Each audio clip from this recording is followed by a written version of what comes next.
Dallas Cowboys on three, make it loud. 1, 2, 3. Dallas Cowboys. Snap back to Prescott. He's going deep. Down the right side. Over the shoulder for Bryant. All the way down around the 25-yard line of the yield. The right kind of guys here. High standard. Work your ass off every day.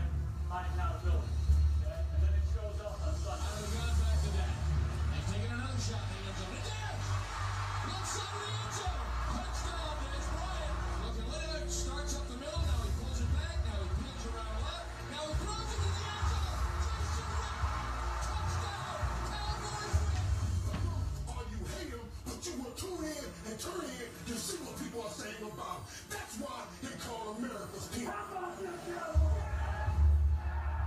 What's up, everybody? How about them Cowboys? How about them Cowboys? We are back, and I'm super excited, feeling good. I don't know about y'all, but I'm feeling great because it's only what draft is Thursday, and I don't know about y'all, Cowboy fans, but y'all should be excited because there's a plethora of players out there that we can get that we're going to look at. Last week, we went over. If you tuned into us, that we went over a lot of defensive ends. Mostly defensive ends, some guys that we really like. We're going to look at cornerbacks, some safeties, and we'll give a little bit of who we think we might get picked, maybe in those first 4 rounds. So it's going to be exciting today. I'm super excited because last year at this time we were geeked up because we knew kind of who we were getting. I knew who I wanted. We know who we wanted. But this year it's kind of like, who do we really get because the draft is so deep defensively. I mean, you got Charles Harris, who we talked about.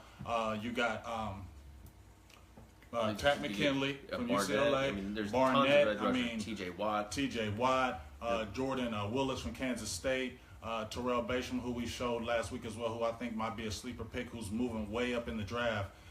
So we're going to talk about some stuff today. Yeah, let's get some corners and safeties in. And I think G's got some other stuff for us, so, let's get this started. It's Cowboys little live Q&A for Silver Blue Nation. Silver I'm JK. Blue Nation. Big Game James. Got producer G over there cooking it up. We're Cooking on it up. Facebook.com. You can catch us on Instagram, YouTube, Twitter, all that Twitter box. SB Nation 17. So let's kind of just go ahead and jump right into it. Yep. So without further ado, we're kind of going to go over some of the cornerback position because that's what we really need. When you're looking at our cornerback depth, there is none. I mean, you got Alandis Scandrick at one end. Our standout rookie from last year, Anthony Brown. We just picked up Nolan Carroll from Philadelphia last year. We still have Leon McFadden in the fold. But if one of those guys were to get hurt, we're in serious trouble. So I think heading into the draft this year, we have to get at least 2 corners in this draft, maybe a possible 3, depending on how the draft falls and who is actually. Safety too. Definitely need a safety because if you look at our safety position, it's just really Heath, Byron Jones. We got Blayton. We'll talk about him, but I think he's more a special teams player. And we got a Kayvon Frazier coming back too, which he's an unknown because we didn't really get to see him. Still improving, but a little bit of potential there. But I'm big on Brown. I like him a lot, and I love that speed. So we'll see what happens in this draft. I think we need somebody to pair up with him and Byron Jones and get the whole defensive backfield looking better. Yeah, and I think the biggest thing with me is I think we need size. If you're going to go in the first few rounds and you're trying to get a cornerback, I think we definitely need to go with the size because, I mean, at the end of the day, there's plenty of 6-foot plus corners out there this year. There's plenty of good 6'1" players that you really can get. Quincy Wilson, who we're going to show, Garyon Conley, who you're really high on. Like Garyon. There's Kevin King from Washington. He's a big dude. 6'3". So there's plenty of guys out there that have good size who the Cowboys want, who are physical and can match that kind of defense that Rob Marinelli runs because we need playmakers in the defense now. I think the pass rush creates all that. So I think getting a corner would be great. Hopefully, if we can get a corner in the first round, hopefully that kind of means that we are believing in Jalen Smith and Charles Tapper coming in and stepping up big time and producing and saying that maybe we can fill that void second or third round, because there's some depth at defensive end and tackle this year too. So exactly, let's see what we got. All right, what's up, producer G? I'm gonna have him throw on one guy. Now last week I stood up, so I apologize. I kind of was out the way. My head was out the way. So this time I'm just gonna kind of turn. We're gonna talk about some players, and then we're gonna see if they're a possible fit for the Cowboys. So first on the board, who you like, and we're gonna show first is gonna be Garyon Conley from Ohio State. The Ohio State University. Put some spec on it. And as you see him back here, I think the biggest thing that I like about Conley is that he basically has played on an island by himself the last 2 years. And he's had, I think he had like 4 interceptions this past year. Ball hawk. And if you look at their backfield, they had Lattimore, they had Hooker, they have him. And if you look at him, Just plays like that. Where plays he's like that. on the ball. On the ball, he's good. Now, he has a little problem with his back pedal that he stays on his heels a little too much and that the receiver can get cushion on him, make a quick break. But things that I really like him, he's in your chest. He can play on the island by himself. He is physical, and he has good size. He's 6 foot, and he's a solid 195. He ran a 4.4. He'll put some at NFL Ohio weight on, too. And if you look across the board, what everybody's talking about him is that he's a good safe pick, too, that he's only going to grow. They already see him envisioning being a starter. You look at what you've seen last year with Eli Apple, shot up the draft boards because nobody was really talking about him being an overall 10th pick. As a Buckeyes fan, I remember watching him. Yes. Right. For me, it was Conley that always stood out. Right. And Hooker. Hooker and Conley were the two that always stood out. Obviously different positions there, but Conley to me was the better of the corners. And I think you saw Eli Apple go early in the first round. You see Lattimore go. Conley slips were getting a steal, I think. I think so too. And yes, I think he is projected high, but you never know because the way it's falling. This is the reason why I say Conley might be available to us is because when you're looking at, we talked about last week with Charles Harris and Tat McKinley, those guys are rising, especially Charles Harris. They're talking about he might be a top 15 pick as far as a pass rusher now. My mic wasn't even on the whole time. So thanks, Dustin. So just like I've heard, and if you've seen in the draft, once one pass rusher goes early, they all just start getting pass rushers. Because if you look at the premium positions in the NFL draft are quarterback to me, a pass rusher, and a tackle. If you get a really solid left tackle for 10 years, you're set because most of your quarterbacks are right-handed. So here's a question for you. What happens if Cam Robinson falls to 28? Well, It's not a need. I mean, we had discussed this. I personally still feel like we still need to go defense because at the end of the day, I think that's the reason why we got the Byron Bell. I think that's the reason why we got the Jonathan Cooper. I think we'll get a free agent off the street that'll be decent. We'll have some people maybe coming off the practice squad. I mean, if you look at it, I think Dallas has a really keen eye as far as getting offensive lineman players. So I don't think that should be something because at the end of the day, we need defense. We are set. And for me, it's just more of the Chaz Green's health thing, maybe Lyle Collins' health. Right. If he's there, do we have the luxury of grabbing him because of Tapper and Jalen Collins coming in or Jalen Smith coming in?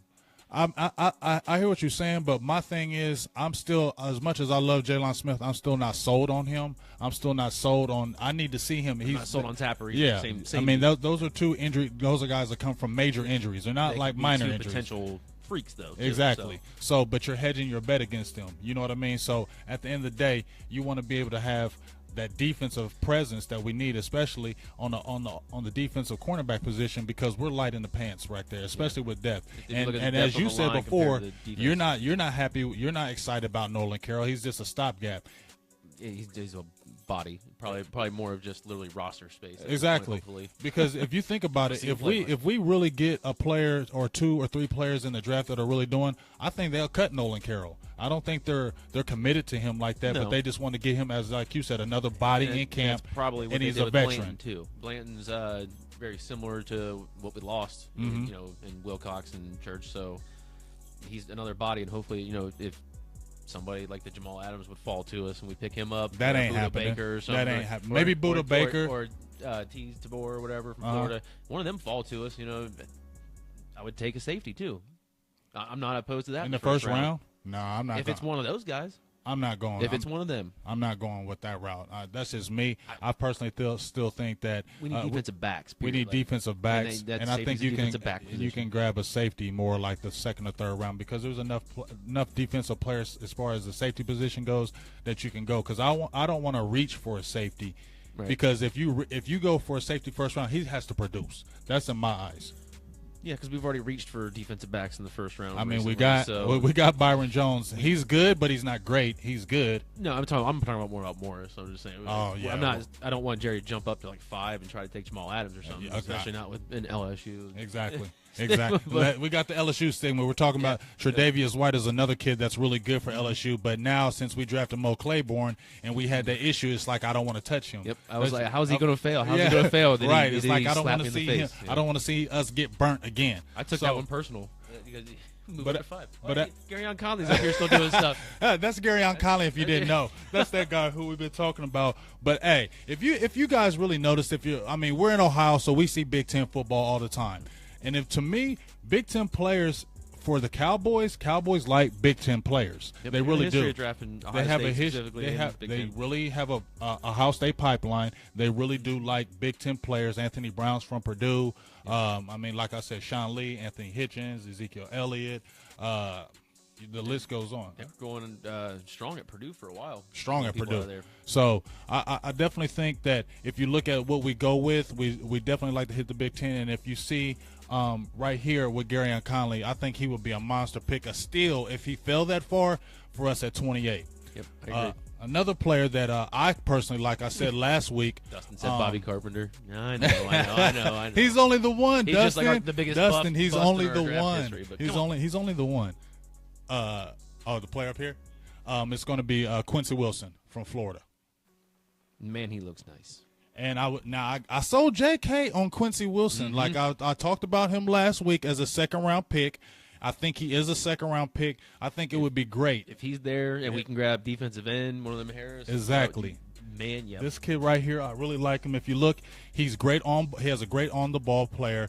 Has that moxie. He has an attitude. He talks a lot of trash, which you kind of want in your corner. You want him to be able to forget plays if they do get burned, and you want them Gets to be the able to ball, have too. that. And he gets at the ball. And he's a good tackler. And the thing I like about him, he has great size. 6'1". He's a solid 212 pounds, and he ran a 4.4 at the combine. I think he's just a tick faster than Conley. So, I mean, that's not a bad thing either. It's not a bad thing, and he's bigger than him. The only thing I say with Conley, he has a little bit looser hips than Wilson. He's a little maybe stiff in the hips, but if you see him when he's doing on his breaks right here, and you see him right here on the corner blitz, look at the size, look at the authority that he's hitting the quarterback with. If you watch him in some of these highlights, he's great on-ball defender. Now, we don't play man-to-man all the time, but you see when Ron Marinelli gets in those third downs sometimes and he wants to send a timely blitz with like a Damian Wilson or maybe a Hitchens, or Jeff Heath, you'll see that's where we go to press coverage. So we got to have guys who can get physical at the line, who have size and strength that can hold these receivers out of their breaks so we can come with a timely blitz and get in that backfield. Yep, we definitely need to get some disruptive forces up front, and I think getting them up front is going to help, and then getting better players on the back end to help support those guys. Even if giving them another half second to a second to rush the ball, it's all going to help out. So I think we. And if you know looked what at we need to do. if you looked at what Florida did last year, they had Tez Tabor, and they had Quincy Wilson. If you And look, Vernon that's Hargreaves the year before with all right. that. So that's a monster defensive backfield that they have. Almost I as don't good as think Ohio State. Tez Tabor falls to us because they're really talking about him, and I think he's even that's- more athletic than Quincy Wilson. Right, that's him and Buda Baker probably aren't going to be there. Right. I don't think. I mean, I like one of those two. I don't think they're going to be there even in the first round, let alone the second, for us to take them. Yeah, so those are two of the guys I'm really high on. You like Conley. I like Wilson. I like Conley if he falls to us in the first round because we were talking about last week getting a Charles Harris in the first round, which I still want. But as I said, he's climbing on these defensive He's boards. probably not gonna be there. In the same way we're talking about him, I'm sure these other teams are talking about him as well. Tack McKinley's probably going to be Tack gone. Derek Barnett definitely Derek gonna be gone. Barnett may be gone. You're talking about they may have Malik Dowdell from Michigan State. He may be gone. He may fall to us. I kind of don't trust him because he's not a high sack guy, and they said his motor runs hot and cold. We need somebody who's going to be there all the time, coming off the edges and be able to wreak havoc. That's why I really think Charles Harris would be a great pick, and then you come back with a Quincy Wilson because now you got a physical corner and you got an edge rusher. But if that doesn't happen, I say go corner. Because at the end of the day, you need cornerback depth. I think a Kevin King or a Gary Conley will be there at 28, and it's a good pickup for us there. That's a good pickup. Yeah. All right, G. So I got another guy. Let's say I'd what's like up to Destiny real quick. She says, "Hey, Destiny Rodriguez. What's Oh, up? and let me give How about them Cowboys? I got a few shout outs to my guys. DeJuan Coles, that's my guy from high school. He's on here today. What's up, boy? You know he's a dedicated Cowboys fan. Courtney Wilkins, what's up, big dog? What's up, C-Dub? What's up, C-Dub? Gave you a shout-out. Dustin, of course, we appreciate all you Cowboy fans that are out there. So, yes. Yep. So we asked some questions there. This is a defensive end or corner at 28, and I think you kind of answered that a little bit. So defensive end is a priority, and then corner, and then Dustin wants to know why you're so high on Harris. Why am I so high? Why am I so high on Charles Harris? Because What's up, Robert? if you look at, I'm honestly going by the track record. As I said last week, if you look at Alden Smith, Justin Smith, you have Shane Ray, you have Marcus Golden. I mean, you have tons of guys coming out of Missouri, and these are guys are edge rushers. Charles Harris was behind Shane Ray and Marcus Golden, and you've seen what they're doing in the pros. Shane Ray, I think, is going to be a monster this year, and Charles Harris was just as talented. He's a guy I feel like he has pass rush moves. He has speed off the edge, and I think he's a guy that on third down he can get in that backfield. That's why I'm really high on him, because he's a guy that can get in that backfield, and he has pass rush moves already in college, and he has violent hands. So when you're seeing him coming off the edge, I know we have 9 guys on there, but you can never have too many defensive ends, just like you can have ever too many cornerbacks. He said you watch him against the run. I mean, not the most stellar run. I have seen him against the run. He does get swallowed up a little bit because of his size. He's only 252 pounds, so he does have the frame where he can get bigger. If you look at DeMarcus Lawrence, when he came in the league, he was only 252 pounds. If memory serves, I think we had the number 1 or at least the top 5 rush defense last year, so I think we're looking more for a pass rusher, and I think he fits that bill. Exactly. What's happening. And think about it. When we got DeMarcus Lawrence, and G, you can attest to this if G's over there. When we got DeMarcus Lawrence was about 260. 255, 260. He wasn't a hulking 270. He wasn't nothing like that. He was a relatively 255 pounds. He played on the edge. He played down. He played up. So if you have a guy that can actually get after the quarterback, that's the main purpose, because you can rotate. Because I could see a lineup on a starting day of Tyrone Crawford, a Malik Collins, a David Irvin, and a DeMarcus Lawrence. What do you think about that? I see a good rotation there. And then and if DeMontre Morris is still there, and then you have a Charles Tapper coming in backing them up, and then you come in what and then you got Stephen Paya, who's a backup, and you got Thornton, who's a backup. So we're solidified right there, but we still need that other guy to come in there and wreak havoc. I mean, I kind of seeing what these guys are saying here too with needing safety. I mean, we do, but I think corner with the more corner than more safety. Corner, you need just based on the receivers that are in our division right now. And honestly, I really think that they're going to give Jeff Heath every chance to start this year. I really think that they wouldn't keep him if they weren't high on him. They keep him. We still need bodies behind him. We still need bodies like behind him. That's something we're probably going to look to do later in the draft. And like I said, I have a guy I think we could pick up possibly as an unrestricted free agent who's going to fill the same shoes that J.J. Wilcox and Barry Church did. Right. I don't know if we have any video on him, but we can definitely talk about him. Okay. Well, I know one thing. We're going to jump into another cornerback right here who possibly could come to us. His name is Kevin King from Washington. 6'3". I think he's getting ready to come up here in a minute. The producer G's about to throw him up. Kevin King, I don't know if he goes first round with us. I don't know if he has a first round grade. He's more of a second, third round grade. That's why we're talking about him, because he's like, to me, a Richard Sherman type. He's wiry. He's long. He's got great size, as you can see right here. You can't teach size. 6'3", almost 212 pounds. And as I said before, I like a guy who's long and lean and can do press coverage. Not maybe the super fastest guy. He does have long. If you see cornerbacks that are 6'3" and they're long, they take a little bit of time to wind up as far as their speed. But I think he would be great off the ball. And since we play a lot of cover 2 and cover 3, think that'd be a good position for him if we were to pick him up. But I wouldn't think Kevin King into possibly second or third round with us. But he is a guy that is picking up steam as well, because I'm hearing a lot that Seattle likes him because they may be preparing for life after Richard Sherman. So why not slide somebody come in? He's just like almost a clone to him. So I see why they're kind of high on him right now. So he's a guy that they may go after in the first round just because of the size measurables. Because you're going to see a lot of people in this draft that are going to get overdrafted. Yeah, people reach all the time, and this year is going to be. And when you have size, especially corners, like 1 or 2 players away, they're exactly reach for they're going to reach for those players because they don't want those players. They don't want to lose those players, so they may reach for them. And I got a couple. You might see some interesting trades coming up this draft too. I'm hoping we're not involved in them, but I think there's potential for the Browns to do some crazy stuff and some other teams too. I mean, I wonder how serious they are with the Myles Garrett thing, but we'll see about that. They're dumb if they don't take him. Well, the Browns are So they probably won't take him. They're a dumb team.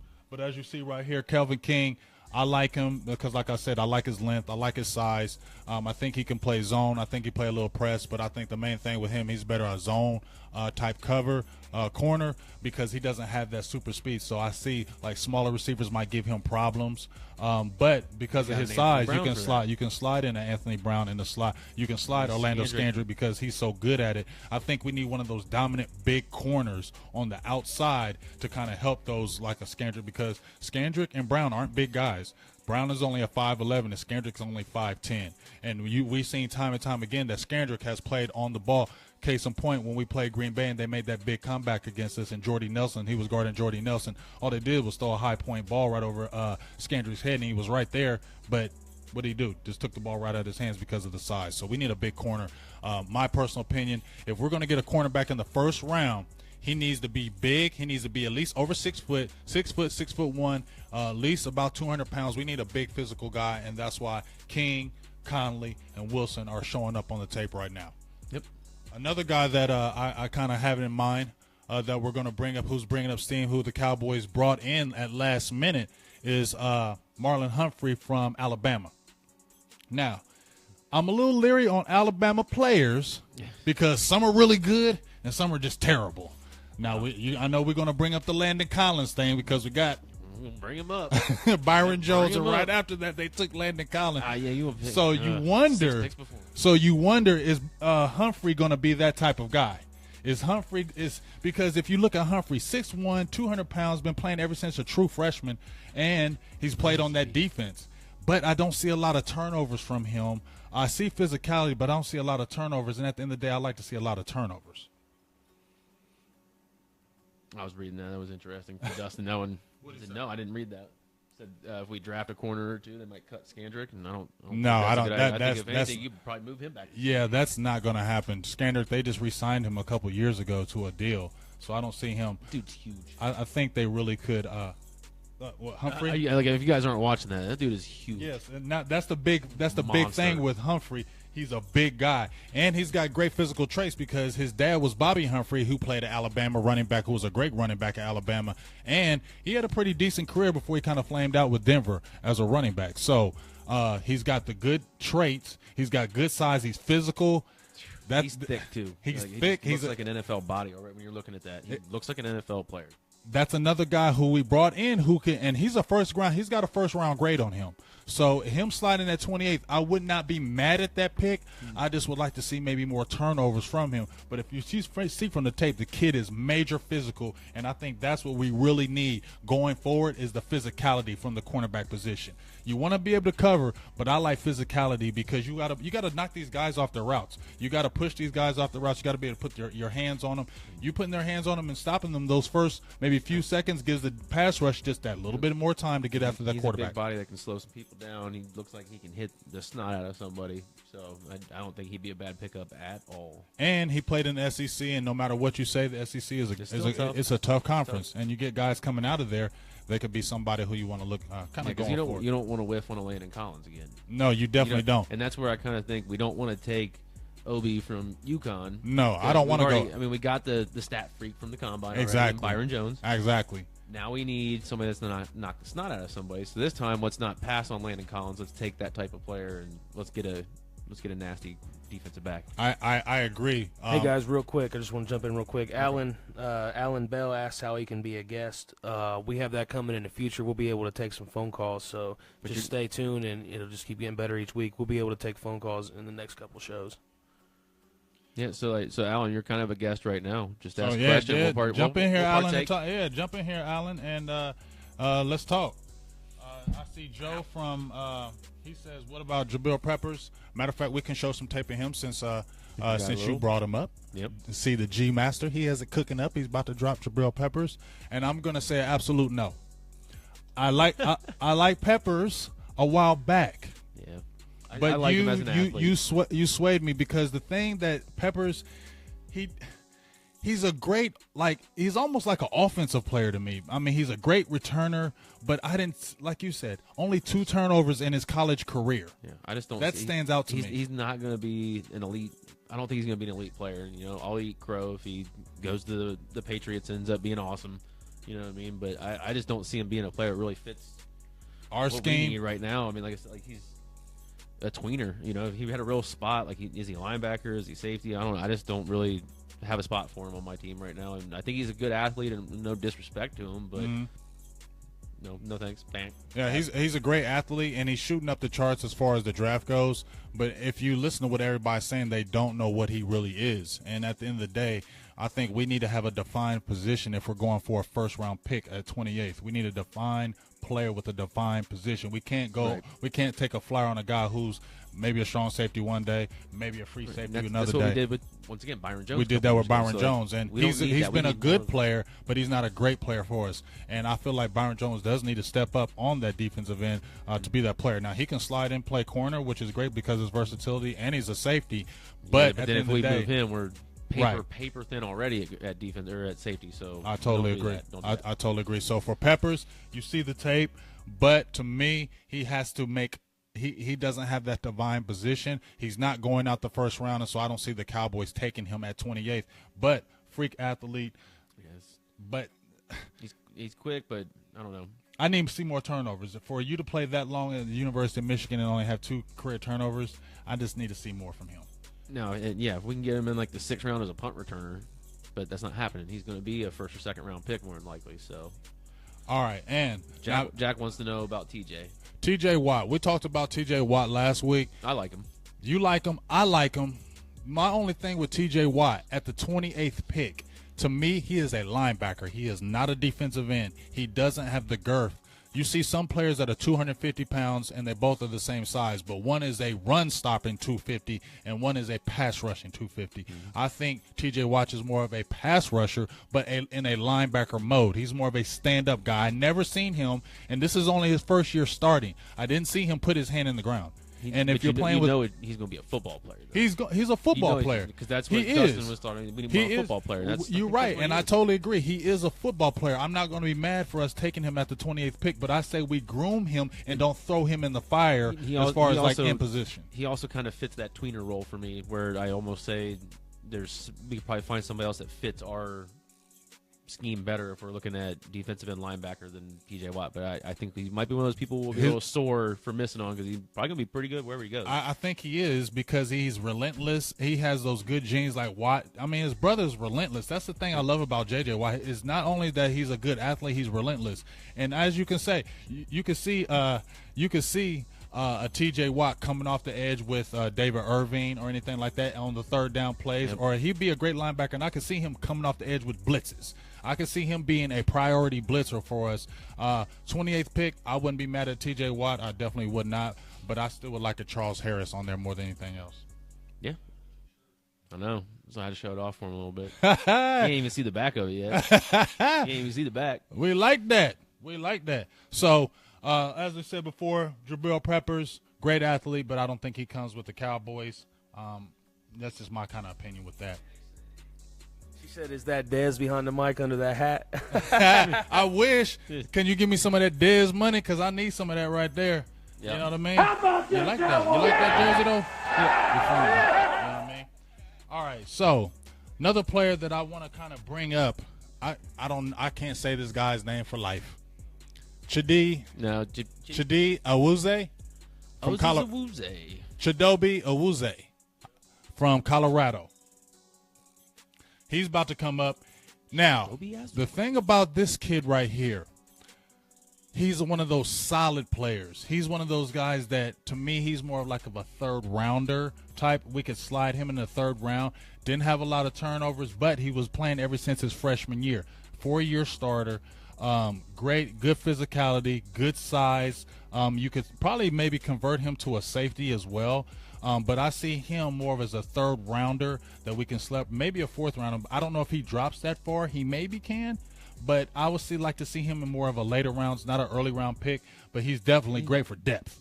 Good size, good Good speed, looks like. I don't think he'd be, like you said, bad for depth. Probably third rounder, fourth rounder. More of a third or more of a fourth round pick to me. He looks tall. But he know how tall he is. Yeah, he measured in. Hey, that's okay though. We got Brown in the 4th round. Yeah, I mean, he was a 6th rounder, wasn't he? Yeah, Brown was a 6th rounder. Anthony Brown was a 6th rounder, and that's a steal. That's right. That's case in point. That's get a him major in the 4th, 6th steal. round. I mean, that's. Yeah, so I would love to see him like in a 4th round pick or in a 4th round stature, 3rd or 4th round. Great pickup if we could get him in a 4th round. I really like him as far as the 3rd or 4th round grade. I would say maybe the 5th round, but didn't we get proven wrong? We got proven rounder. wrong. We If the did. guy who busted us out said we didn't have a 5th rounder, you should be on air because we are giving you the props that we were wrong. We traded that pick with Matt Castle, and we don't have a 5th rounder. So if you're on the show, shout outs to you. I can't remember your name, but we're giving you the shout out. That's another reason why we should get Kaepernick, but that's a whole other ballgame. Yeah, that's a whole other ballgame. And yes, Curtis Garrison, just to jump off right quick, as we're talking, Juju, we were talking about that. Dallas is very, very high on this kid, Juju Smith-Schuster. Good size, 6'2", had a phenomenal, I believe, freshman year. Came in after that, didn't have such a great year this past year, but the quarterback situation was kind of shaky. But they've had him in for a couple visits and a private visit, so I think they're really high on him. I don't know if he falls in the later rounds because I know other people are looking at him too. The Rams, number 1, have looked at him, and the Rams need big-time receiver help. So I don't know if we're able to grab him. And I think if you look at the biggest problem for the Cowboys to me is this. When we had that terrible record last year, we were all excited because we had a good team, but we're high in the pick. So now we're just going to build around the team. If you have if you're in the top 5 pick across the board in every round, it's easy what player you're going to get because you're going to get the best ones. Yeah. So it was easy. It was a no-brainer. We're getting Ezekiel Elliott. 28's hard. You know what I mean? Yeah. It's a no-brainer. We're getting these top people in the draft. But when you're at 28th and you're at the bottom of the draft, that's where you really have to get your scouts, your guys who really know what they're talking about, because now you're getting more of the best player kind of available in every round, so you have to hit you guys, those guys. Did any of you guys guess Byron Jones 2 years ago? No, not at all. No. But I actually liked him coming out. I thought about him after that combine, like, okay, we need a corner, and people were talking about him so much. But now I kind of don't. I don't want. Now I kind of don't want combine number guys. Yeah, I heard about him a little bit after that combine too. We were interested. I mean, he still has the record for the broad jump. I think he jumped 12.3. That's like a national record. I mean, he jumped a 44-inch vertical. He ran a 4.4 in the 40. I mean, his numbers were crazy. Yeah. But are you seeing that translate on the field, though? That's my question. Not yet. Not yet. And I'm not seeing that UConn education showing up yet either. You know, getting a little lost a couple times. Oh, man. No. But I got some faith in him. That's my boy. So he's my new project. Okay. Defensive side of the ball. So that's why I kind of don't want to touch Obi from UConn, like you said, because he was a freak at the combine. Yes, he had good numbers, but I need to see impact. And even when you have great combine numbers, does not mean it translates to the field. That's the biggest key. You can run a 40, you can in 4.3, you can jump 40 inches, but that doesn't translate to you being a great football player. And that's where Dustin, where you're talking about, we need football players, and that's where you see guys maybe can drop in the draft that may not have great numbers, but they're football players. And to me, one of those players that I'm talking about is a Barnett from Tennessee. He didn't have great combine numbers, but he was just an animal as far as a defensive end position. Who let this bum in the room? Oh, yeah, we got to get you out of here. Somebody get him out of here. Hit him with the band hammer. Bang. Actually, he has to live with himself, so he's all right. Cool. He's suffering. Yeah, I don't worry about the Eagles. They're not a team that I ever worry about. As long as they have 0-0 ever in their hardware, I'm cool with that. So you went to 5 NFC championships, but you never won anything. So I'm okay with you. Yeah, it looks like everybody in the comments going to get him. So so everybody who's them Cowboy fans, I'm gonna let the Cowboys, our Cowboy fans, we're gonna talk about Cowboys. I'm gonna stick them fans on you. I'm gonna stick them Cowboy fans on you because they're gonna bust you out. Thanks for stopping by. We appreciate you, Bill. Yeah. So Todd Jackson says, "What about Taco from Michigan?" I like him. I like him, but I don't know if he's an impact at 20. He's not a bad pick. You're not going to be mad at him picking him at 28th. But is he that edge rusher that's going to make the impact, because we have a guy like him, I think, in David Irving. I think those are the two same type players. Similar size, similar size, similar length. Speed. Yep, similar. So I think we abilities. have the similar type players. So that's the only reason why I would kind of steer away from Taco Charlton, because we already have that player in David Irving. And if you look at the time that David Irving got on the field and his snaps, 44 snaps and playing like only 40% of the plays, I think if you're as a starter, now you can probably maybe push that number to maybe 8 to 10 sacks, which I'm looking for him to get, which he does need to have an impact on our line. Yep. That's somebody that needs to step it up from last year big time. Oh, is your sister watching? Who? Oh, that's what it says. Yeah. Uh-oh. We getting a lot of family watching today. How about them Damn it. Cowboys? Cowboys fans, we getting them. I love seeing the fans.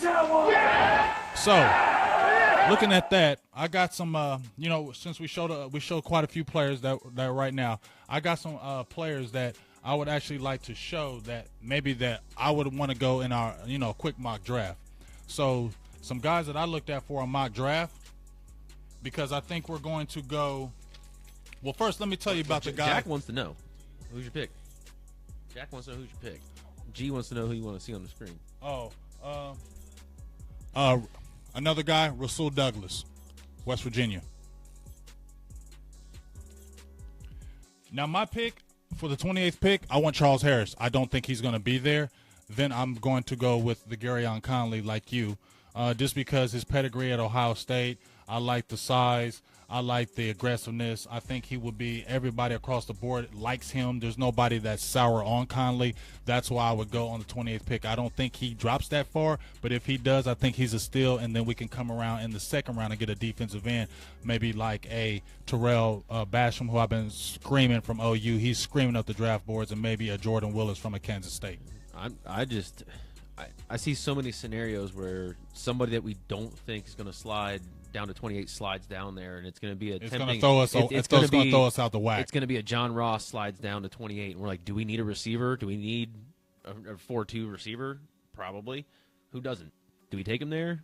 I hear what you're saying, Shane. If Cam Robinson falls, do we take him? I'm hearing what you're saying, Shane, but you got to realize, I think that Conley may be there for the simple fact he may. I'm not saying he is. I'm saying he may be there, because once defensive ends start getting drafted early, everybody starts taking defensive ends off the board, and there's a plethora of those guys. So that's why I think, because you got to look at Marlon Humphrey, Tez Tibor. Those type of guys are going in the first round. Marshawn Lattimore, Jamal Adams. Those are other Ladavius White that we were talking about from LSU. Those guys can go before him, and that's why I think Conley could possibly slip to us. I don't know. I'm not going to put all my eggs in one basket for him, but I like him as a first round pick for us, and that's why I like in that situation. And if he's not there, and you look at the Kevin King, any defensive end, that slides down there. If Barnett falls for some reason, which I don't think he will. McKinley, attacks there. That's why I said there's so many variables with the 28th pick, because just like you said, people may slip and fall that you're not looking at. And I think if John Ross falls at 28, that's going to throw. I really think you're going to have to consider that. Dude, he's going to help our offense even more. No, which he's had two major knee injuries. He's had a torn labrum. He's still rehabbing from that now. He's too slight in the pants for a 28th pick when we can get defense. No, I'm not going John Ross in the first round. No, I'm not doing that. Not doing that. Yeah, I think it's going to – I'm just saying that's one of the type of scenarios where it might slide. No. I think defense, I think corner, Kevin King, if one of those safeties falls to us, Buda Baker or somebody like that, Quincy Wilson, I'm not really set on a player. I'm more set on a position. I think I don't want John Ross in the first Charles round. Harris would be my defensive end pick if he's there. But I think personally I want to see corner or safety, and I think I prefer to see like Garyon Conley. Garyon Conley. I like Garyon Conley as well. Yep. But, Obi, I don't know. Like we said about Obi, I think he's more of a second rounder. I think everybody's enamored with his combine numbers, and that's why he shot up the board. And plus, he's 6'4", almost 220 pounds. But if you have noticed, there's been plenty of guys that have come in the league that have been 6'4". I can't remember the one kid came from USC. He couldn't latch on with a team. As the receiver, Mike No. No, he was actually a safety. But usually when you see those really big safety, Taylor Mays. Yes, Taylor Mays. He had those He was great. supposed to be a freak. He had great combine numbers, or freaking nature, He but did doing all right with the I think he did all right with the Bengals. he for a little did while. okay. But the biggest thing with him, he was his stiffness in his hips, and he was tight, and he, so that's why I'm leery of those really big guys as far as being on the board, as far as just looking at the size and the combine numbers. That's why I would say he's more of a second round pick to me. No receivers in the first. I agree with you, Robert. I don't want to touch a receiver in the first round. We can get depth in the third or fourth, maybe even possibly sixth round. We can grab a receiver. I want to see if Sidney Jones falls into the third or fourth round. I want to grab him. He's hurt. So why do you want to take another hurt player? I don't get that. I don't want a hurt player. I want Sidney Jones. Okay, but he's hurt. And that's you take him in third or fourth round. We're stealing him at that point. That's first round top 15 potential. Right, but why wait for a guy who's not going to be available till October, and then you still don't know how his knee is going to be? You can redshirt him. We can take. We're not redshirting no more people. JK, we still need people. We need people this year. We don't need redshirt people but this year. If he falls third or fourth round, I'm taking him. Okay, well, that's why I'm not on the draft board anywhere.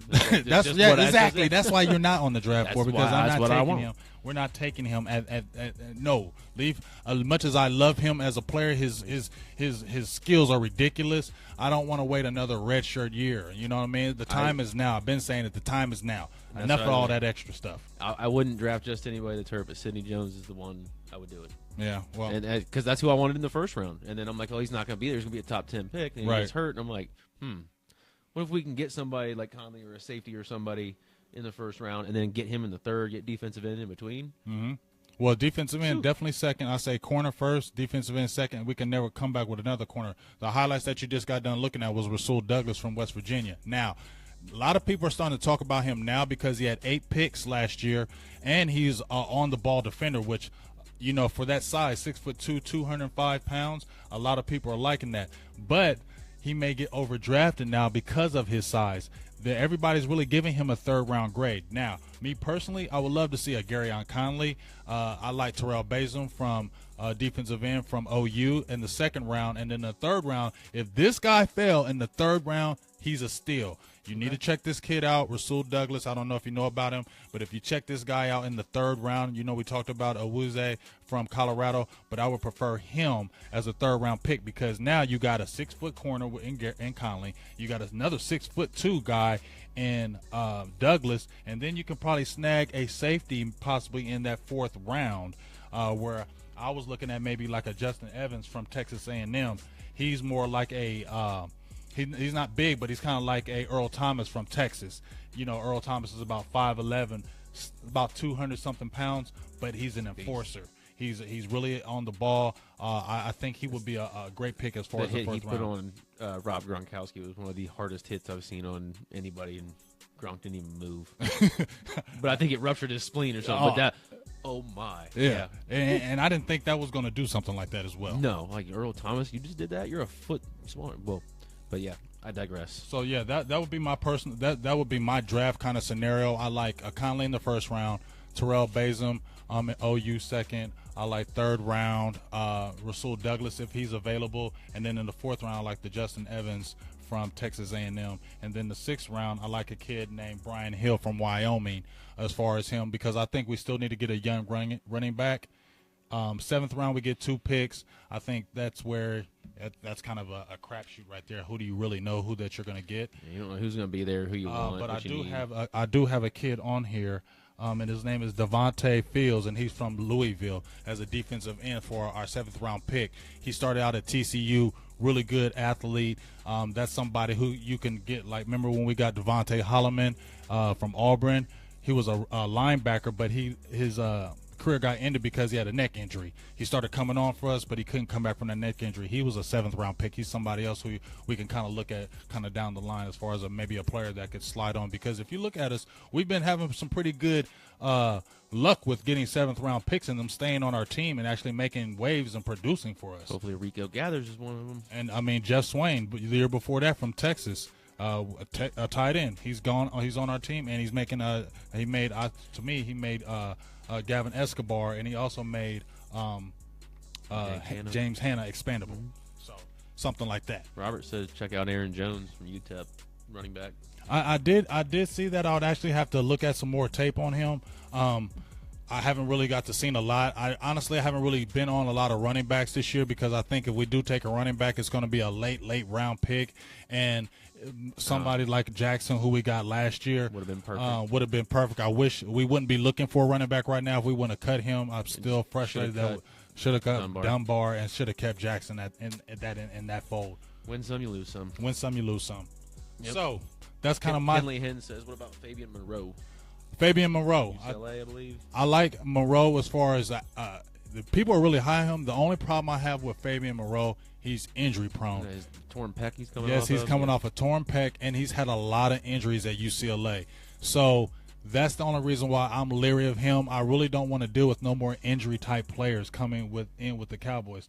That's the only reason why I'm saying hold off on Sidney Jones. Not because I don't like Jones. I think Jones is the real deal. Everybody does. Right. But I know we need somebody now. Yeah, I mean that's. I don't want to deal with another redshirt year because, as I said before, you don't get too many years of these guys playing together. Injuries can wreak a whole team season, and I just don't want to wait on a guy for another year.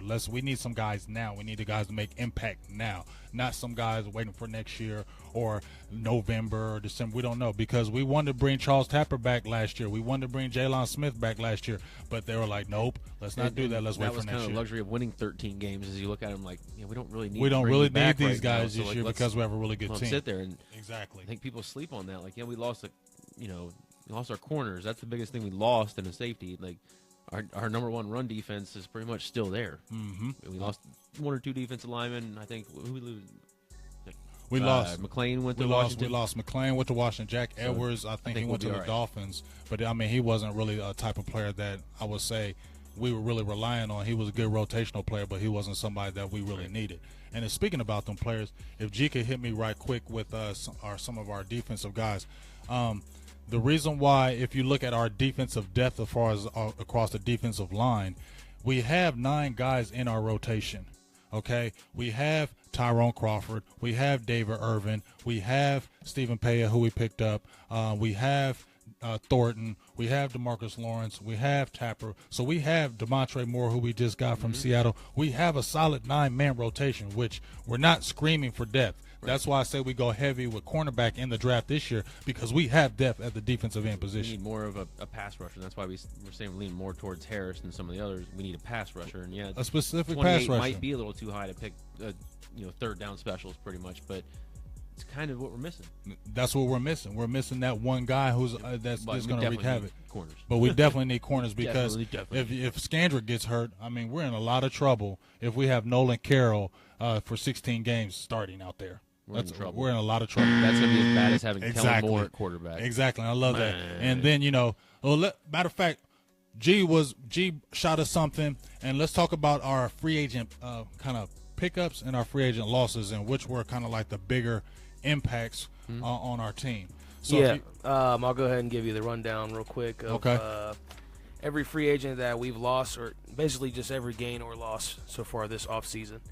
And then that'll lead in also a question that we put on Facebook as well about how you'd grade the offseason, which we'll get into. But yeah, make sure we'll start with check the us losses. out on Facebook and Instagram, YouTube, SB Nation, silverbluenation.com. Isn't he a weird one, G? What? You guys don't want to promote the stuff that we're on? You guys don't want to tell them where to find it? Yeah, just check us out. Check us out where, you turds. Let them know. No, I appreciate that. And you can keep checking in because we're here for a couple hours, so check back in later. If you got something to do right now, you just tune it in real quick. We'll be here a while, so stop back in. So we'll start with the losses. Mark Sanchez. Gone. All right. Yeah, hit the button, G. G, hit that button, please. All right. Well, I guess are we going to do that for all of them then? Well, because there's certain guys who I feel like we did lose and it hurt us, but Sanchez gets a double. All right, Mark Sanchez. Lance Dunbar. Can you triple stamp him? I'm actually upset about that because of Darius Jackson. Because we keep hitting him with those. All right, one more. All right. He's done. Gavin Escobar. I don't think that's really. That's all right. Let me just list them all real quick. So Sanchez, Dunbar, Escobar, Ron Leary. That's a big one. Yeah, Leary was a big one. Tyrone Crawford, Jack Crawford. Nah. Terrell McLean, Ryan Davis. Over that one. Brandon Carr, Morris Claiborne, Barry Church, J.J. Wilcox. That's like the whole starting defense. Yeah, the whole starting secondary is gone because of that. So that just leads to the question, which one is the biggest loss? On the defensive side, to me, the biggest loss to me was Terrell McClain, Barry Church. Defense for me has got to be Barry Church. He was just the leader on the defense. I was like literally getting ready to say Brandon Carr, but then I'm like, he's a body that was just there 16 games.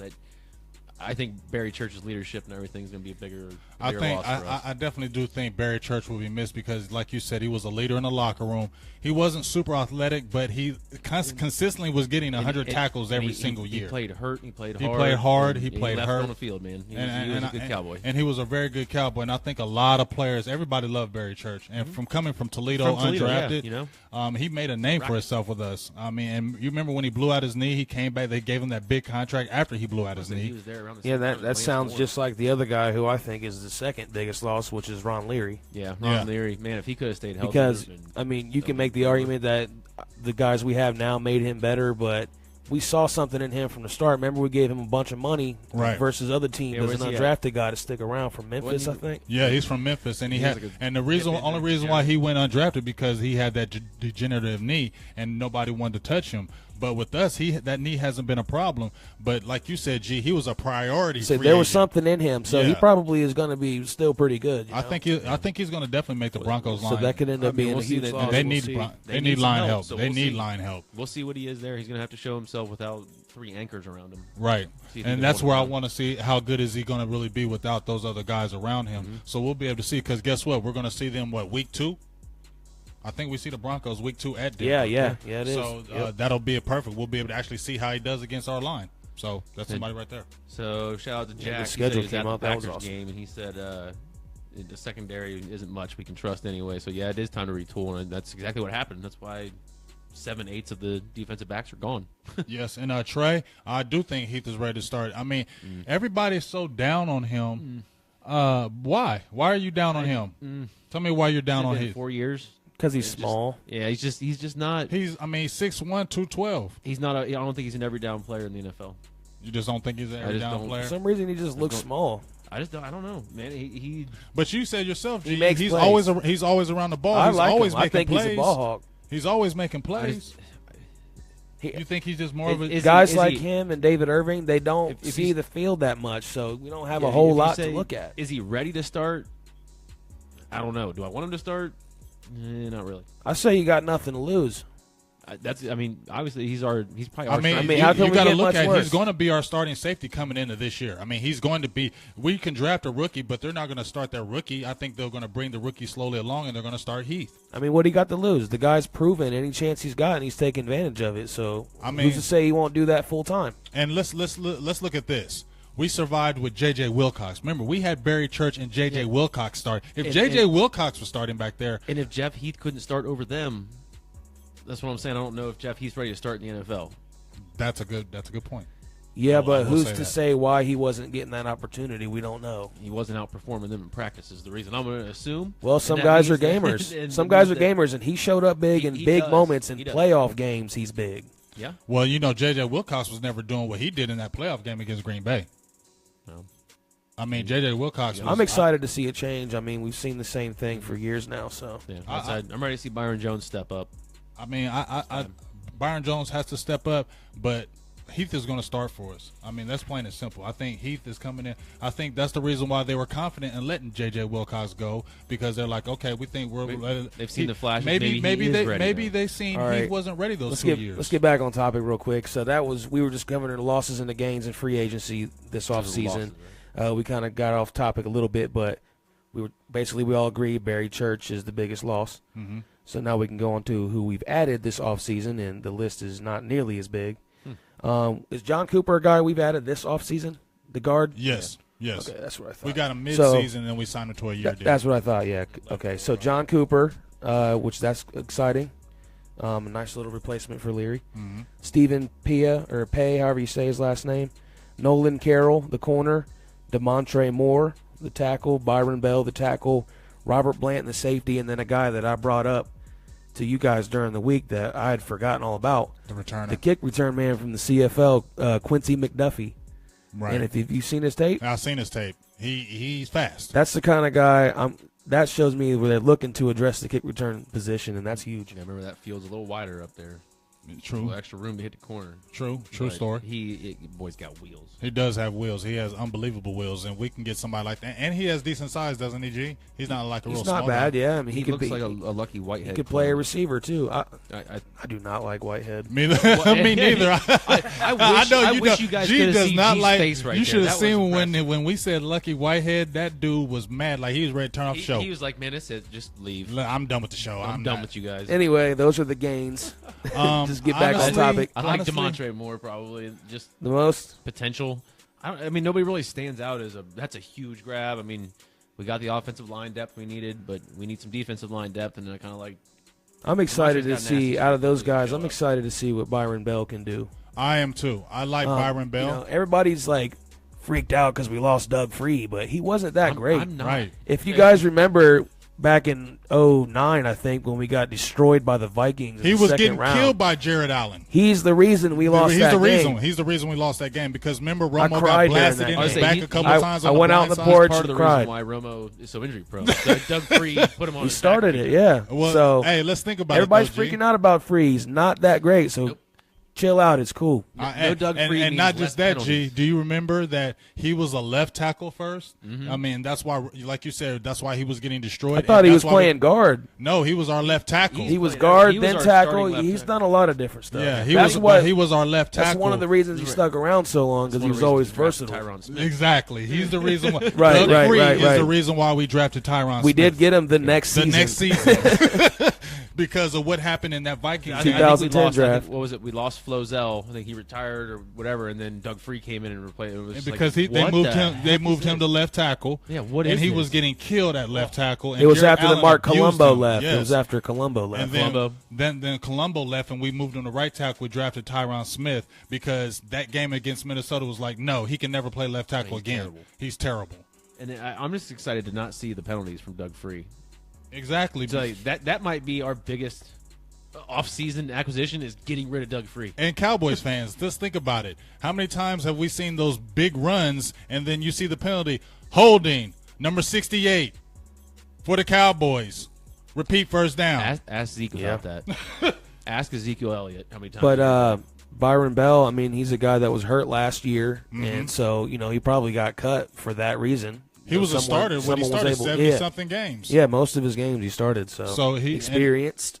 But I think what you were saying, JK, Blocked for Chris I want to Johnson. see what DeMontre Moore looks like because in that limited duty when he got put with the Seattle Seahawks, maybe they made him play better because that defensive line they had. He's relatively inexpensive. He's got great size. He's got question wheels. his ethic or whatever. But like he's a football player, and I think He's underperformed. I think that's the problem with him. Right. He's underachieved his whole career. now he's maybe on a contract year, needs to prove something. Maybe he'll step it up a little. I think he's just been like I said last week, we were talking about a little bit. He's kind of been a product of some very deep defensive lines. Yep, and this one is not very deep. Yeah. So he can step up and he relieves. Yeah, a there's little bit of pressure, opportunities but all he's over not this. the Guarantee answer, if he but he's a steps up stopgap. and makes plays, he's going to play a lot. You know what I mean? So we'll definitely see about that. Now, Kinley, Kinley, question. yeah, I Never. just listened to Stephen Jones a couple days ago, and they're kind of cemented on him staying at right. Was it left guard? He was a left guard last year, right? Yeah, he was left guard. So starting with I think they're going to stay with. They want to keep him there. They're keeping the option open for him to swing at the swing right because tackle. I had mentioned that to you, and maybe move him out to right tackle and draft another guard. But or Stephen something. Jones is really hot. Wants to really keep him at left guard. They really want to keep him. I'm okay next with to it, Tyron. too. I'm next to Tyron Because Smith. He's a pass rush liability to a certain extent in Yes. my eyes, but he's a monster in the run. Like I said, go look at some of his highlights from when he's healthy. When they're swinging and running sweeps with him, he's leading the charge. He's 10, 15 yards down. He's running down the field faster than the running back he's blocking for 70% of the time. I totally And agree. he's 20 yards down the field. He's a freaking bulldozer. I like to So, see him at guard. I like to keep him at And guard and Dustin's got it. Chaz Green at right. Chaz Green. I mean, I've been screaming Chaz Green. I pray that he can finally stay healthy this year Yep. because if he can stay healthy, we're solidified right there on our line. And that's Chaz why. Green. And that's why. Gee, I didn't bring up the linemen because I'm hoping that Bell and Cooper we don't see them. Right, I'm unless- hoping they don't have to play because we've got our other guys on the team already, and they're just backups, and they're good backups, which are great. But that's why I didn't go there. I agree. When you look at the loss on defense, as we're talking about free agents, all those losses, I mean, we definitely have to go draft heavy on defense. Yes. It's a lot of holes right there. I mean, like I said, we lost our whole secondary. I mean, we lost our whole secondary in 1 year. But if you look at it, I really think Jones and them have a plan with that. I really feel like, look, they were like, and he said it before, if you're not making plays, why are we going to keep re-signing you to these long deals if you're just doing the same thing that you're always doing? Right, we can draft somebody who's cheaper and do the same thing. You can look at it like this too, like they do probably have a plan, and these guys right here that they're signing now are the very bottom floor of what they're looking at. Like, these are our weakest players at these positions. Now we're going to stack and get better at that position through the draft. So these are just little fillers. Yeah, so they're just going to add to that. Yeah, that's like you said, like Blanton and them, they're just fillers. We need to build on this stuff, get some actual. Like this is your floor with these guys. So as good as these guys are, I mean, you're not. I'm saying this is going to be as weak as you can be. Yeah. So you're only going to get better by adding more guys. Exactly. So everybody's getting all excited about them, but what I'm saying is that's not what we're going to see when the season starts. Right. We're not going to see Blanton and Carroll. They're probably going to be way down on the depth chart by that point. I don't really want to see Blanton playing.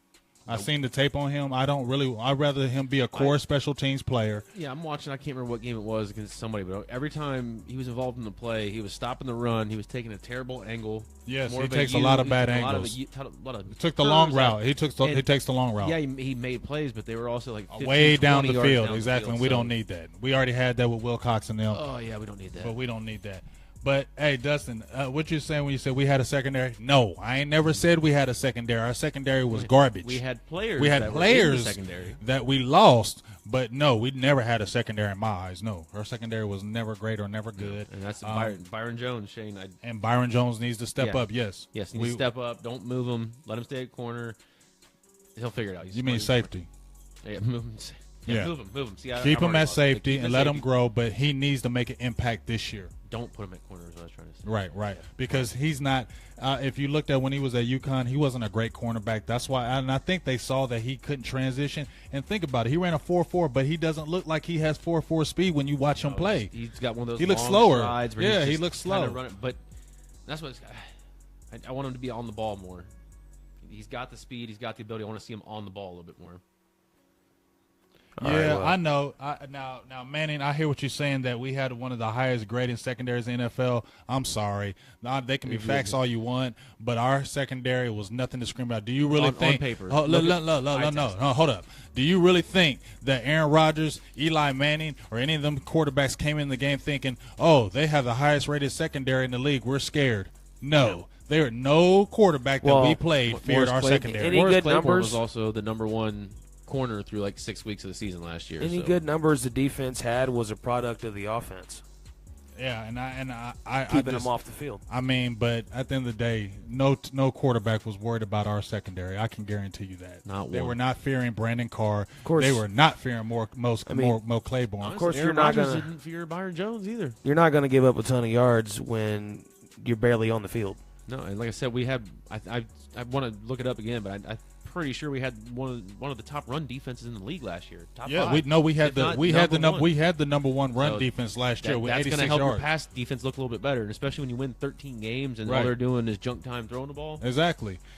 People got to realize the only reason why we had maybe that great percentage numbers in our secondary was because our offense was scoring a crazy amount of points. I mean, we were the third or fourth rushing offense in the league, and when you can do that, and your defense and their offense has to come on the field and basically play deep ball or got to throw every play, it makes it better for your percentages. Well, when you look back at last year too, I'm sure we led the league in drives of 10 plays or more. I mean, those are time killers. That's exactly what I'm saying. Yeah. So that's exactly why we were saying last year draft 10 plays. I mean, because everyone's like, no, a ton of those last year. Exactly, and when you keep the defense off the field, it helps you. So when the offense does get on the field, they have to score instantly because now we scored 7 points, we scored 14 points. They know if we get the ball, they got to throw the ball at the time, and so it makes it easier for as far as what you're talking about on the defensive side because they have the pressure of they got to score now.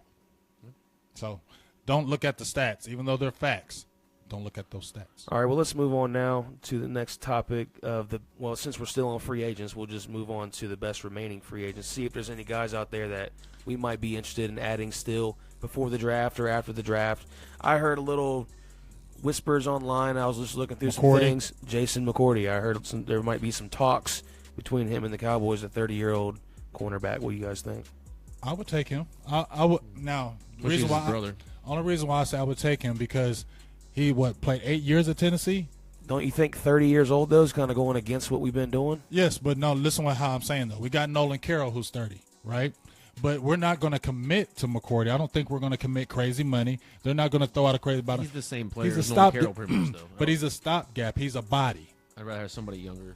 Right, but he's a body who's experienced, and that's why they picked up Carroll because he's a body who's experienced. I think they're going to pick him up probably just as a body for training camp and OTAs and stuff, and they'll probably get cut after the draft. One of them will, for sure. But listen to what I'm saying.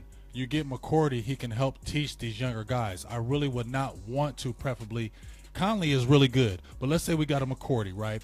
McCourty can teach him, and then Conley can eventually take his spot. Maybe 2 or 3 games in, but you want to have maybe a veteran that you know you're not going to keep McCourty next year. Sign him to a 1 or 2 year deal. You're still not committed to him, just like After Carroll. the draft, You can he get might rid of. not be there. That's Exactly. what I'm saying. I don't think honestly, if you get McCourty, let's say we sign McCourty, and let's say we get 2 or 3 corners in the draft. I don't think we keep Nolan Carroll I don't either. I don't know why I we think signed him in the first place. because he he's a veteran body. He definitely could be let go with no penalty. Yeah, because he's not. His contract isn't hurting Nothing's us. guaranteed. But we had to have somebody come in when you lose 4 guys at one time. Is that not correct? That's correct. I mean, that's why we got Blatton. He ain't going to be starting for us. I know they don't think, oh, we're getting Blatton. He's going to do things for it. No, but he's another safety Right in now, the fold. they're OTA bodies. All They're right, here well, for preseason workouts. I'm going to stay with the cornerback position a little bit here for a couple other guys that are out there. Tremaine Brock. I know what you guys think about him from San Francisco as an option. Tremaine Brock. Tremaine Brock. He's a corner. Can you use it in a sentence? Okay, let me move on. Sam Shields from Green Bay. Oh, I would take Sam Shields as one of he's these older stopgap guys. No, because he has concussion issues. He missed a whole year due to concussion. I'm just throwing out guys that are still available right now that could be signed. And Darrell Revis, we talked about him a little bit. Brandon Flowers. I wouldn't mind Flowers. I think he's getting a little older too, but he's got to be Brandon Carter 2.0 though if we get him. Yeah. I don't. Alteron Werner.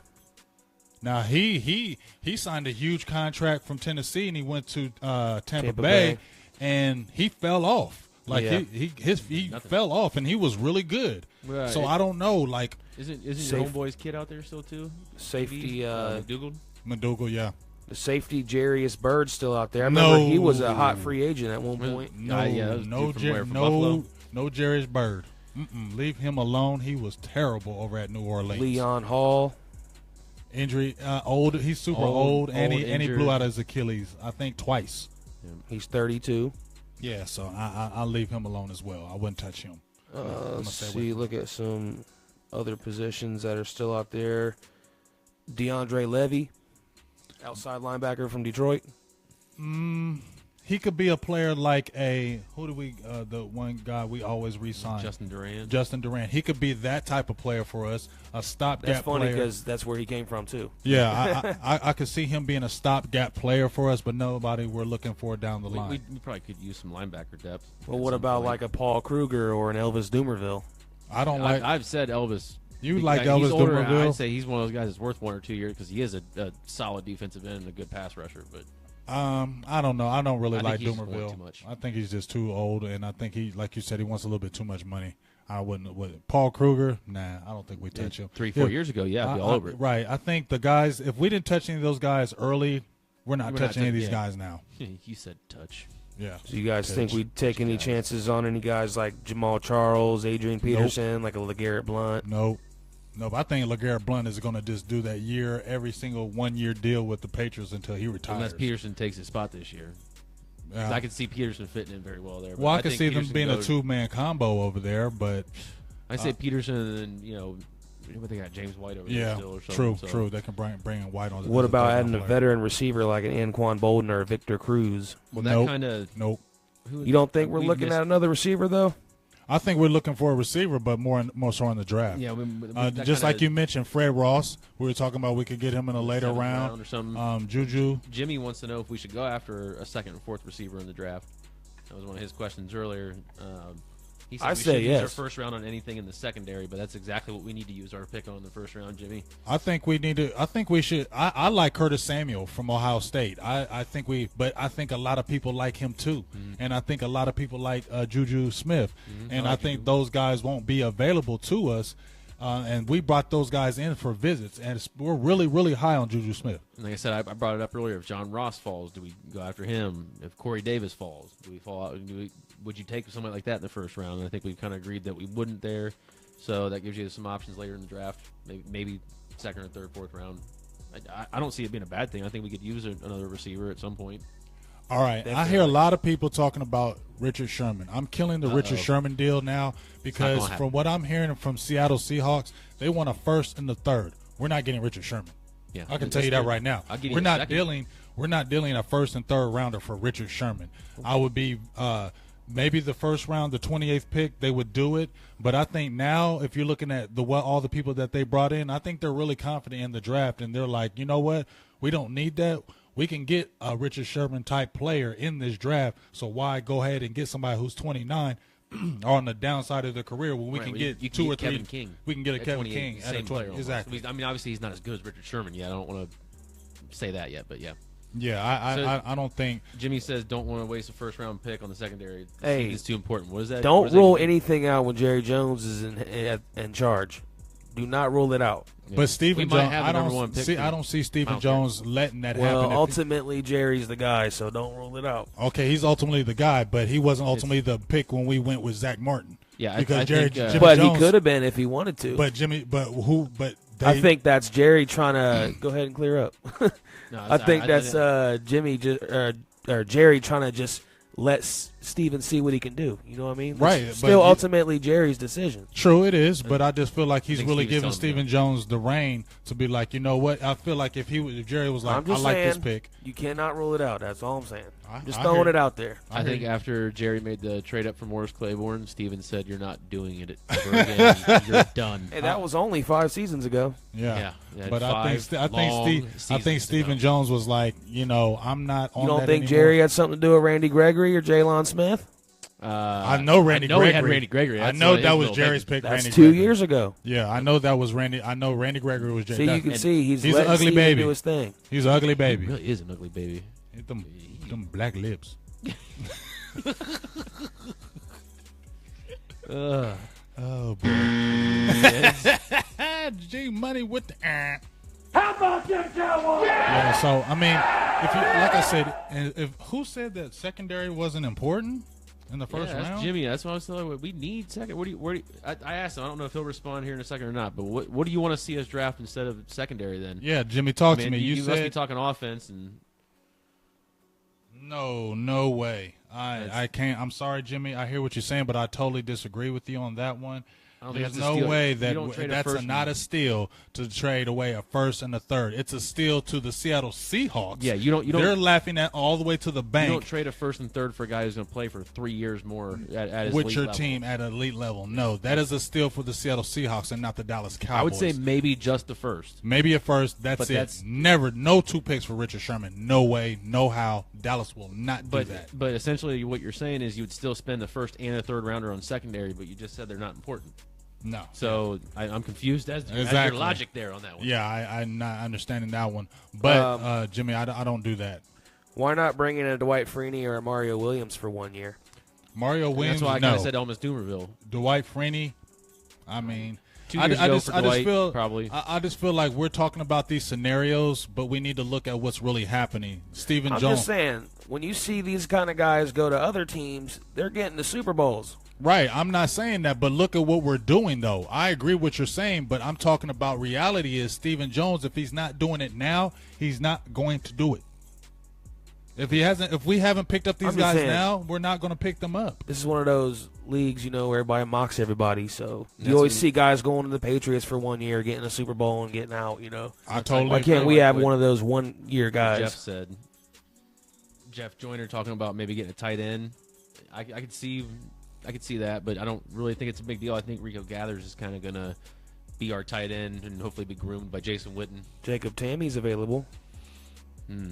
I think they're going to go with Gathers. I'd get a developmental tight end, like maybe in like the 6th or 7th round. Yeah, I say us going that route. I mean, they worked out Adam Sheen from Ashland, but he's going in the first 2 or 3 rounds now. Maybe he's not getting past the second round. David Njoku, I would like to see him, but OJ Howard obviously would be awesome, but yeah, I don't know. Be tough. I'm sitting here looking at this 3-year window. I think 3-year window is about what it is, about 3 to 4 or 5 years, because I don't know about a 6-year window. Yeah, I it's think just the contracts are going to run out. People looking at if people are sitting there saying a long term for the next decade. The only reason why these teams are good, the Seattle Seahawks and the New England Patriots, because they're drafting every year. They're not resting on the players that they have. When you get core players and you sign those contracts, it's a 3 or 4 year window now because Tyron Smith, Travis Frederick, Zach Martin are all signed. So you're looking at that 3 to 4 window because now you have Ezekiel Elliott and Dak Prescott. Their contracts are going to come up. You can't sign all these people. That's why you have to win and win now. And that's why they don't draft they don't go after these big free agents any longer because it cripples you for the salary cap. It's good to go cheap, get the players cheap and young, and keep your core players and keep drafting. Your team wins through the draft, not the free agent pickups and signings. I don't see that's not how you win. Seattle's biggest mistakes past Green couple Bay, years was, Seattle, they've both been good examples of that. One of their biggest mistakes was trading away Max Unger for Jimmy Graham, I think. It definitely hasn't paid off so far. But they did that because all those contracts were coming up, and they had to pay Max so much money that it made sense to get rid of him. And that's why we're talking 3-year window. Exactly. That's why we're saying the 3 or 4. Look what New England does. They got rid of Chandler Jones last year, right? Mm-hmm. He was coming up for his contract. They didn't think they were going to re-sign him, so they traded him. I can't remember. They did the same thing with the linebacker they traded to the Browns. That's their format. That's their formula. Did you guys already say something to Shane about his 3-year window? Yeah. What'd you guys say? That's 6 years is a big window. 6 years is too big of a window. I agree with him. I think we got a 10-year window. As long as Dak is the quarterback, we have that window. No, we don't have no 10 I swear to God. I as a fan, yes, I'm going to say as long as the Cowboys are playing, we got to win. Look at the Falcons. Matt Ryan was drafted in 2008. He just now got to the NFC Championship game. 9 years in. Come on now. Okay. Why can't the window open back up? Why does it have to be a 3-year window? No, I'm just saying we have an immediate, wide open window screen on the window to win right now. Why can't we be like the Patriots and just keep having that one? Their window hasn't shut. Because we need to do something first before we. Their window's been open for 15 years, and they also got Super Bowls. They've been to 7 Super Bowls. They also got Super Bowls. We don't have that. Okay, but we're talking about the start of something brand new right now this season. We're not talking about the same group for the last 8 years. We're talking about a we have new not group. won nothing. That window's been open since 1990. We haven't won anything, like the Patriots type window. We haven't won anything because we just saw year 1 of it last year. And we lost in the first round. Okay, Tom Brady didn't do anything his first year. He was sitting on the bench. What did he do the next year? Went to the Super Bowl, so we can see this year if that's going to happen. Okay, so I'm just saying we shouldn't hold it to a 3-year window. It's way more than that. I mean, we'll see. Any great quarterback, Peyton Manning's window was every year of his career. His teams. That's the quarterback specific. We're talking about the whole team. You're saying the offensive yes, line but if you have that the great quarterback, it don't defense, make a difference. We have about a 4-year window tops to get it done, or with these players. No. When we're talking about I don't window, agree with that. With these players, you think we're going to be able to re-sign all of these players? You think we're going to be able to That's re-sign? Like I said, as long as we got Dak there, the team is going to be fine for the next 10 to 15 years. All right, so we're going to be in the playoffs almost every year. Okay, I don't know about as that. long as he's good. I don't know about that because I don't believe all the way in Garrett. So that's the only reason why I say that. Garrett's got to win. If we have another first-round early exit, do we still keep Garrett as the coach with this window? Well, all I'm saying is Jim Caldwell and Tony Dungy and whoever else he had in Denver, Peyton Manning, look at him.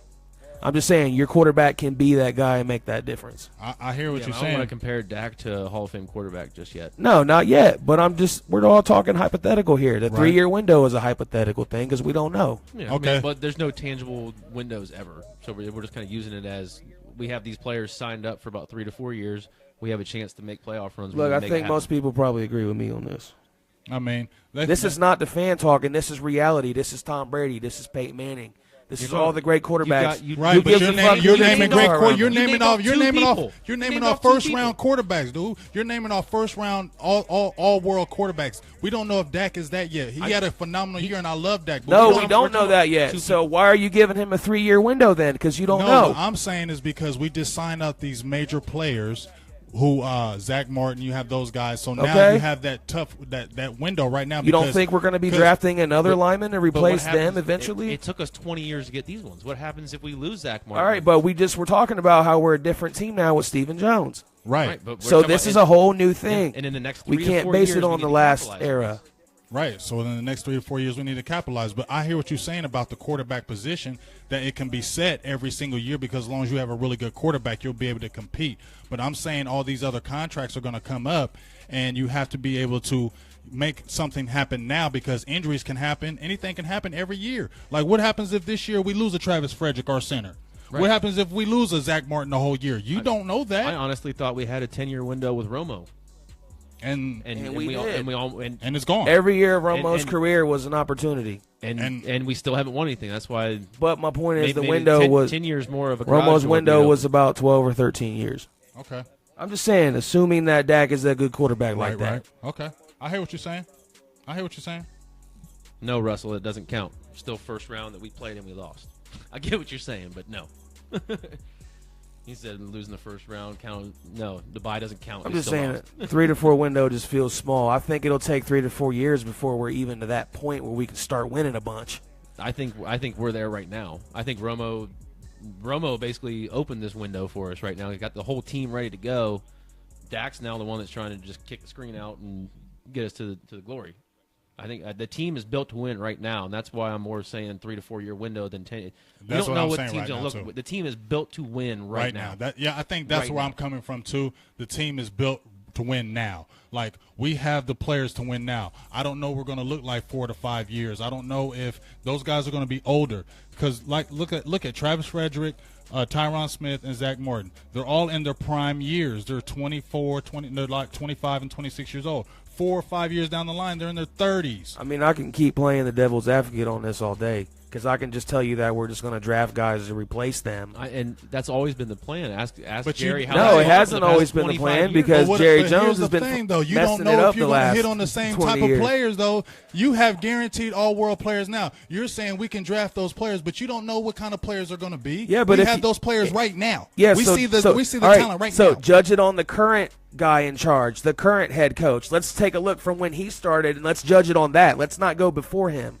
Let's look at I'm what judging we've it on done this. I'm judging on it right now. We have the players to win. All right, so we've been hitting on picks the last few years, haven't we? Every draft has been pretty solid. So why wouldn't I think we'd keep doing that? You never know, though, G. That's an unknown. Yes. So then you can't say it's one way or the other either. I can say it right now because we have those. I can say it too. Right, and I can say we have the window right now, and that's where I'm going to stay with it. All right. Well, we'll just agree to disagree on that one. We'll just disagree on that one. We'll just disagree on that one. How about them Cowboys?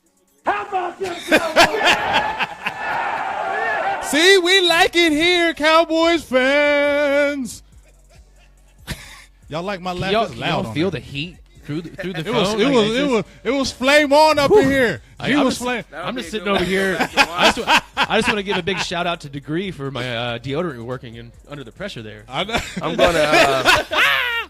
I got sweaty too, G. I'm gonna cut that piece out. I'm gonna put that up on the website, silver&bluenation.com. That was a good debate right Todd there. Said, y'all stop arguing. It's love. Don't worry, Todd. It's all love. Okay. Hey, but those. Hey, if you're a Cowboys fan, you're passionate.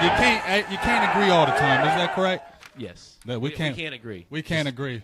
So, you love them or you hate them, but you will tune in and turn in to see what people are saying about them. That's why they call America's team. That's why. That's why. Hey, how about them Cowboys? Hey, but check this out. I was looking on there. How many primetime games do we have this year? We have like 14. Yeah, like like seriously, it's like 10 and that's why you count. And I see, and you know what? And I'm being honest. I see why people hate the Cowboys because they're like, we always on TV because we're the best. That's right. I seriously think it was like we had 4 or 5 primetime games, and then like 14 games are nationally televised. I remember. Look what they did last year with the Nationally Tampa. televised. Look what they did last year with Tampa Bay. They flexed that. They changed it. Put it at a primetime game. Because Hey, guess what? hey. Everybody's gonna watch. I don't know if you see Annette here calling me out. I was right where I was supposed to be. I wasn't getting in the middle of that. I tried. All right, and I was just like, he backed up like, okay, I all didn't right. know- I couldn't Me and G power was far going enough in. in the He corner. was like this. He was like, Wonder Twin powers Hey, I activated. just felt pretty good about my points, so I'm just putting them out there. It's all good. You know, when you feel real good and strong about your point, you can really get it out there. You know what I Shout mean? out You to was Memphis, passionate. Tennessee. You was passionate about that point. He said, "I don't care." This is I don't care. This is what it is. he said, "I don't care." They're agreeing with me. I said 10. I said 10. Oh my goodness. Oh wow. Hey, and we got the hardest schedule in the league. Hey, And you know what, JK and G, I don't want to hear no Cowboy haters on me. Oh, it was your schedule. That's the only reason why you were good last year. Did you see it? Our schedule was only ranked 10th The hardest. schedule was tough last season, though. Yes, we played hard teams. This year. I thought it was going to be ranked harder. It was the 10th hardest schedule. Ours is. 10th. And Who's I'm is looking. number one? I think the Patriots are up there. Oh, But wow. I'm looking at it. There's people saying we don't play the Bills and the Dolphins in our division, the Jets, and I'm sitting here thinking, no, but we play the Giants, the Redskins, and the Eagles. Those are always going to be tough games. Like I Say those teams are harder to beat than the other ones. You just named. Man, come on. I think 10-6 is going to give us a good year and get us into the playoffs. That's still a winning good our year division, because winning our division. our division is a lot better now. The Giants have gotten better. The Eagles are going to be better. Redskins are still a formidable foe with us. I mean, that's a personal game. They always play. Heck, we don't out of even their know what's mind. going to happen with them. Yeah, Kirk Cousins still might be gone. No, I think he signed with them, didn't he? Yeah, but I'm still seeing trade yeah. possibilities Yeah. with maybe San Francisco That with could. Kyle Shanahan. Yeah, that Jeff, could you happen. talking about the Chris Jones hit? Not Dan Bailey. You talking about the Chris Jones hit? I guess what he's talking about. What? He said put it on behind. He said the Dan Bailey hit behind. I think he's talking about when Chris Jones. Oh yeah, you talking? Yeah, you talking about Chris Jones, the punter on the He stood Detroit on top game of him. when he smacked him. Flexed on him. But I mean, if like I said, a 10-6 record this year for the Cowboys, I think that's still respectable because we're playing hard, a lot of hard teams. That AFC West is going to be brutal. There are 2 easy games on our schedule. Which one? They're not going to be that easy. We're looking at the Rams. Right, and That's they're probably going an to play easy us game. hard. And then the remember, Niners. they were sorry, and we had to come back. We were losing 21 to nothing against and then them. look at the Niners. And Same the thing. Niners are gonna And play us those are our hard. 2 easy games on the schedule. Right, and the Niners are going to play us tough. Besides that, everybody you're plays looking at us tough. Chiefs, Broncos, Chargers, Raiders. And think about it. That's Our the first 2 Packers. It's games, not we even start out with the Seahawks, Giants, Falcons. and then you come right back against the Broncos, and then after that, the Cardinals. Yeah. Oh, I forgot about the Cardinals. We got Every the Cardinals season, week 3. they've been starting every season and ending it the same way with the Giants and The Eagles. Eagles, yep. Yes. And I'm okay with that Yes. as long as Eagles is what our last game of the year, right? Yeah, again. Yeah. I want to see Dak get the monkey off his back right away because you know Yes. that if we come out here and lose week 1, Oh, that's man. going to be a big monkey on his back Yes, it is. for the whole season. And he's going to to think whenever. about it, and he's going to think about that all the time because they're going to be in his head now. You know how they find little things to hold on to, like the Romo fumble, and just hold it on you? Think about this, G. Even when we played the Giants, remember how they said they had our number because they would always come to Dallas and beat us, and then we had to get the monkey off our back when Romo finally beat them in Dallas because they kept on saying because they Eli owned owned us. the new stadium. Yeah, they owned the new stadium. He would come into Dallas and just beat us every single time, and Romo had that on his back. So you're right, G. Dak has to win this game week 1 because everybody's going to be like, how come you keep losing these dudes? Yeah, this is probably going to be one of the most pressurized week 1s we've seen. Jeff said Manning's gone. Denver's not the same. But Man, Denver's they have still Von good. Miller. Von They have Miller, Von Miller. Shane They're still built for the playoffs. Man, don't You're go talking in there about thinking the Denver Harrison Broncos Talib are weak. And it's Bradley at Roby. Yeah, Come on, dude. Look at their cornerback positions. Look at their linebackers. Man, look, they still have who's the receiver? Demarius Thomas. Emmanuel Sanders. Denver is still good, and we're not playing at Dallas. It's at Denver. Right. It's gonna be crazy. Playing too. That's the altitude's nothing. Real to quick, not talking about – we'll just talk about them, the Denver Broncos real quick. Who's going to be their quarterback, Simeon or Lynch? Simeon. I'm so glad Lynch we was didn't a draft first-round Paxton Lynch pick. last year. Thank you, everybody that made that happen. I'm Yes, so glad thank we you, did not. Denver, for trading up Yes, and getting like, ahead of us. Appreciate you Thank for you. doing that. And that's another impulse pick that Jerry was going to go That to. was and that was his guy. that was going to happen. I don't know if Steven undercut that or That was going to, Denver you're Denver right. just got him first. Yeah, you're I think right. Denver just got him first. He was going to do that. So, to your point, he was going to make that one happen if they didn't snag him. He was Glad he getting did. Paxton just Lynch. because he was so big. Oh, we thank you so much for getting Paxton Lynch. Denver, we have Dak Prescott. Now we got Dakota Rain Prescott. We got Dakota Rain Prescott. But Shane, I don't see In a 12 10-year and 4. window. I don't see 12 and 4. I would love to see 12 and 4, but I just think our schedule is going to just be really tough, and we're probably going to lose maybe an unexpected game that we should win. I think that might happen this year. I saw it was and we got the bullseye on our back. It's a game before the Packers. I want to say it was the Niners. I could see that being a potential trap game because we're looking ahead to the Packers. And the Niners, like I said, will play us tough. And I think the Niners could potentially trip us up. And that's why I'm saying maybe 10-6 instead of like a 12-4, 11-5. I bet you if you look at our division game. across the board this year in the NFC East, I think 10 games wins the division. 10 or 11 games wins the division this year. Yep. Because it's going to be, especially when we have our division fights this year, all across the board, they're going to be brutal fights. They're going to be brutal games. That NFC East is going to be, it's back. It's going to be tough. It's back. Especially all the receiver additions that have been made. I'm actually kind of looking forward to seeing Terrell Pryor in Washington. I mean, I'm kind of a fan of him. Kind of wish we would have signed him up for 1 or 2 years. But I hate the Redskins. So Yeah, him and Josh Doxson. Yeah, I think Josh Doxson's going to be good. I like Don't Josh they got Doxson. another receiver, too, that they had the year before? He played this year. He was pretty good. I can't remember his name either. I think it was another They got young guy. Crowder, a little Yeah, slot Crowder. guy. Yeah, Crowder. that That's was what I him. was talking about. He's good. I mean, they're going to be good. And I mean, depending on who's the quarterback, we still don't know how that's going to work out. But if you're assuming it's Kirk Cousins, they're going to be pretty good.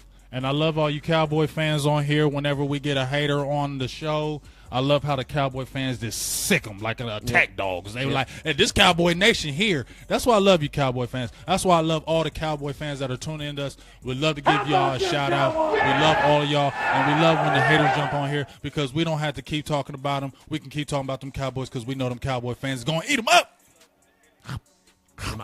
Like Pac-Man, baby. Like Pac-Man, baby. Oh, now, G, we were talking about, G. You brought up on the discussion DeMarcus Ware. Yeah.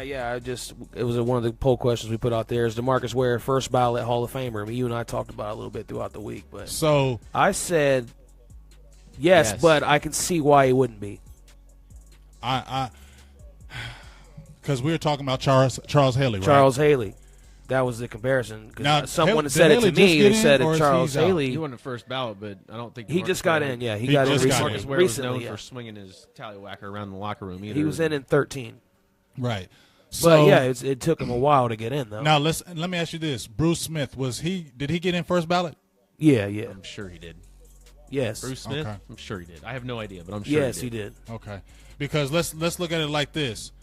I think I was going swaying. He may be a first ballot, but then I looked at Kevin Green. Kevin Green was not a first ballot Hall of Famer. He just got in like last He year. just got in, and he has a lot more. Well, he doesn't have a lot more, but he has more sacks than DeMarcus Ware. I And feel Kevin like- Green was a beast. A lot of people think DeMarcus Ware is one of the all-time NFL greatest players. He was a cornerstone for us for a while. I mean, he was. No doubt, and he got Oh, the no, Super I Bowl. know. Yeah, I mean he got a ring with Denver, and he helped. I think he helped Von Miller become a better Yes, he player. did. I mean, helped- Von Certainly. Miller said he looked up to him. So I don't see why he wouldn't. I mean, They that- probably still coming hang out out. of Troy, putting up those type of numbers. I mean, I think he's a Hall of Famer. He's a Ring of Honor. Oh, he's definitely a enshrinee Ring of for Honor. Sure, but you're talking about first ballot Hall of Famer. First ballot. I- First mm, ballot. if you go on 5 character years and go out on the and things then you're supposed to, he's then in. yes, I think he is. But I bet he ends up not making it. just Yeah, because- well, what's your reason? because the writers will say that he's not a first ballot. They're trying to keep that for more of an elite. Yeah, but why? I don't. I think I'm, they would- You're I asking think- me. I'm putting him in. You're asking Because them. James was saying he thinks it's a personality thing I think it is a personality thing. based on Charles Haley no, and then because- T.O. Because reason why is Other T.O. guys not like in that. there? Right, Because you're it's saying DeMarcus personnel. Ware would get him because he's the opposite. I think DeMarcus Ware may get in first ballot because he was one of the good guys.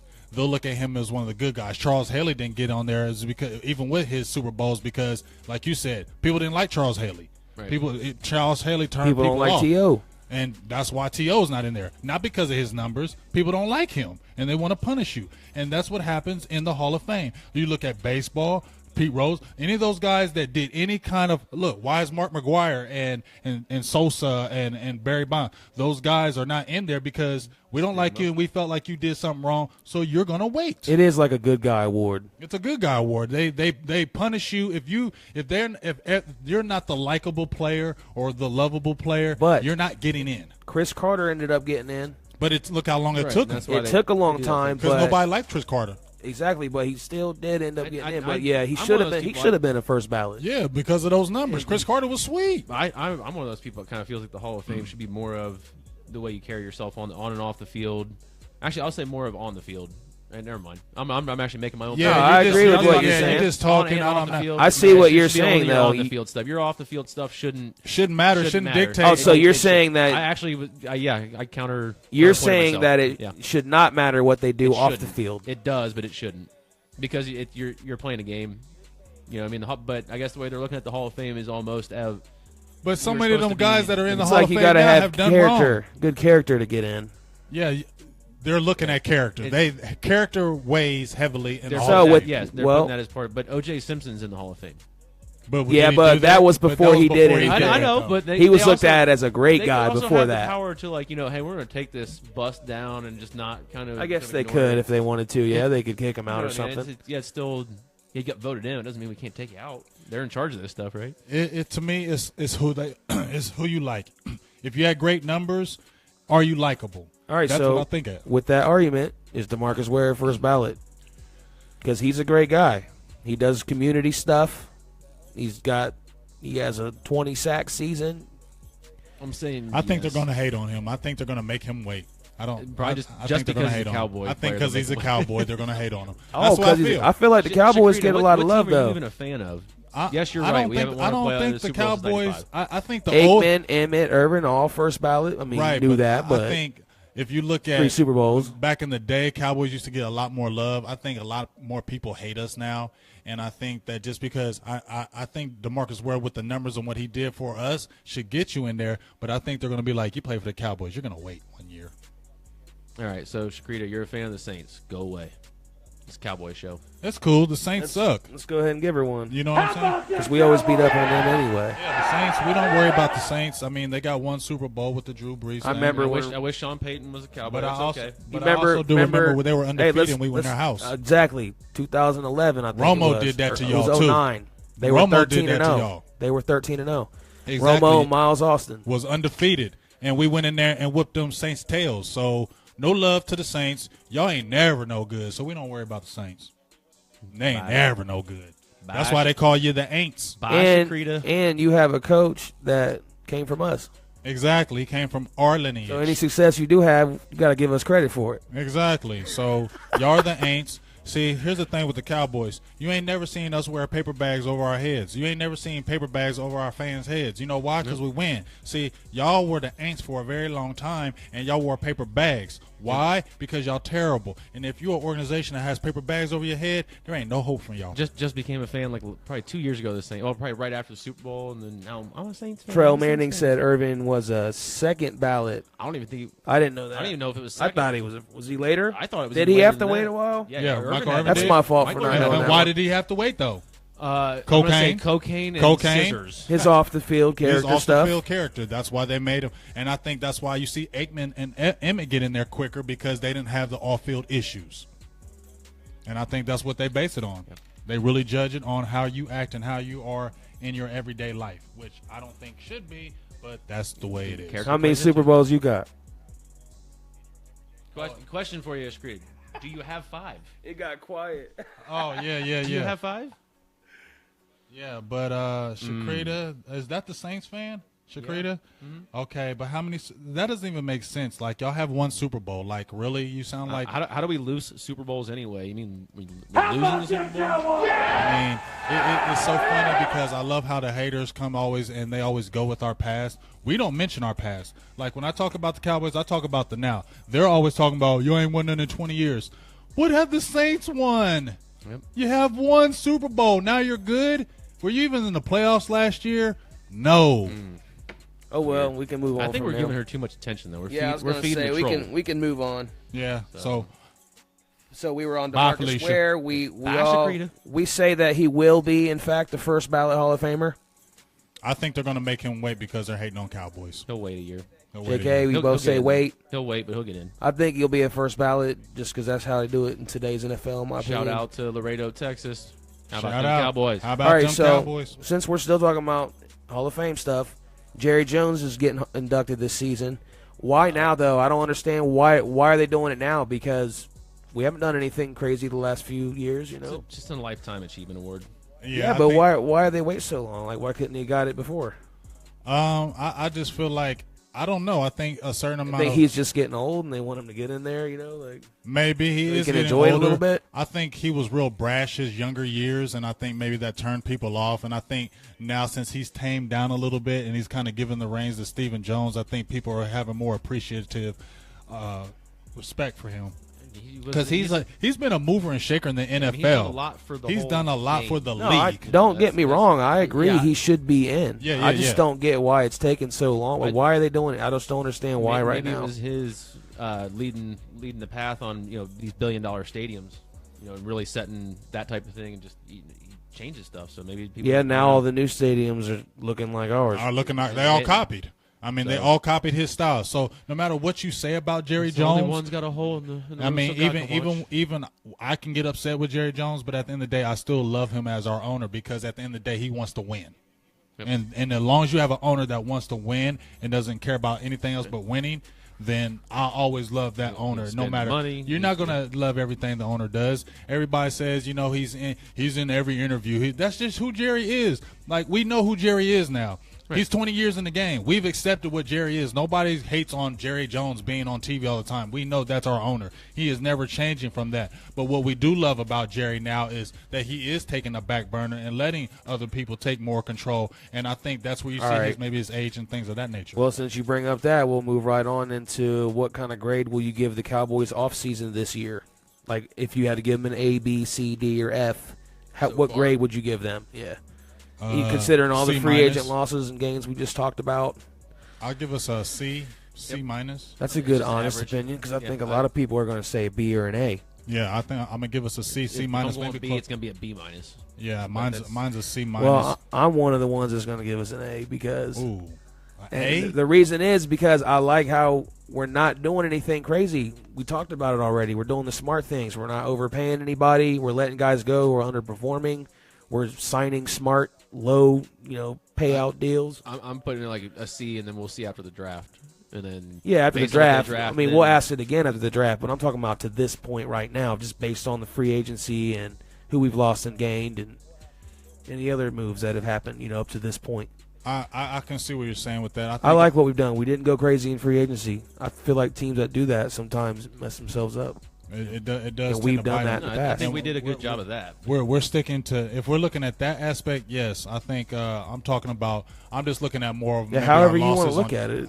I'm thinking reason why I'm giving us a C is because more so the losses in bundles. As far as I know, we need to upgrade in the secondary eventually, but it just kind of hurt us how we lost 4 guys just like that. So now we may have to come in with unproven players, and that's the little scary part when you're dealing with top-notch fill those quarterbacks. Yeah, I this mean, year. we lost about 4 or 5 starters Yeah, so, total. So I mean, you're losing 4 but corners. three or four of those people were bums anyway. They were bums, but they were still players that had veterans. They had veterans, and when you put in rookies, no matter how good they are, they're still a rookie. And so when we're putting all our eggs in one basket to have rookies starting, you saw what happened with Carolina. Right. They ended up being good as far as their cornerbacks getting toward the end of the year, but you saw them at the beginning of the year. Carolina's rookies were getting toasted.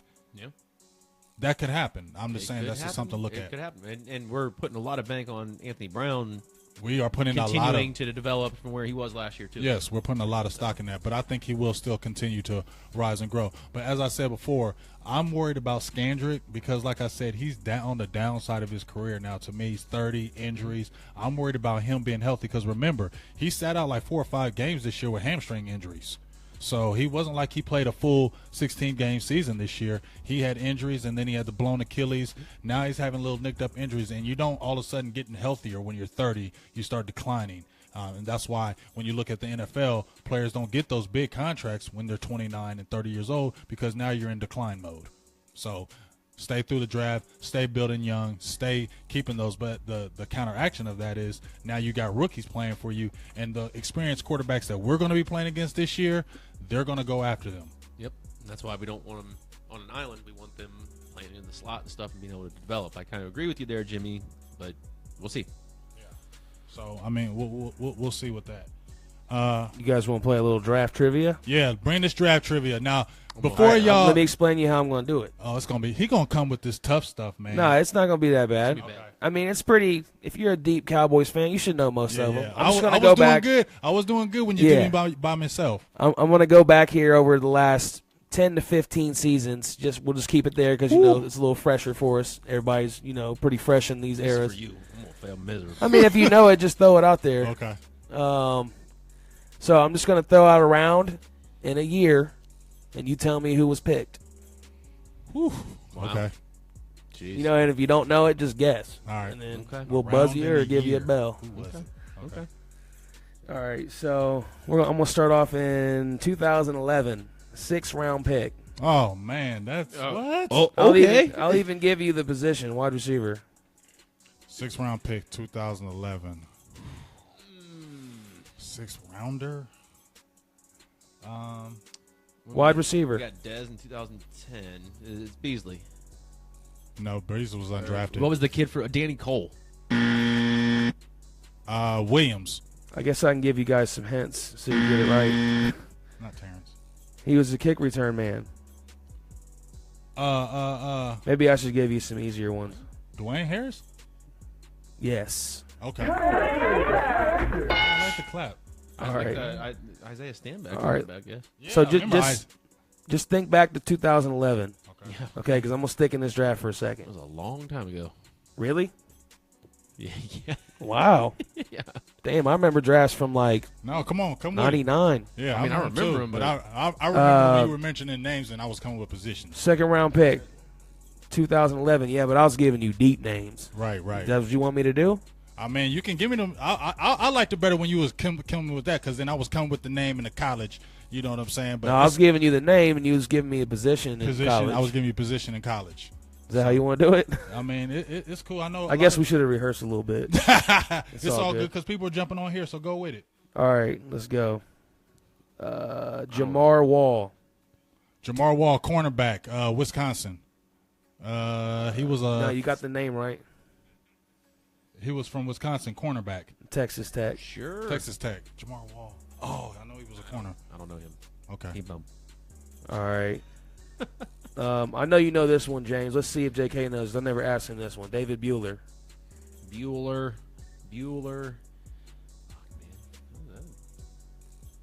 No? Nope. I want to say he was a kicker, but Oh, okay. I don't know where he went to school. It's kicker.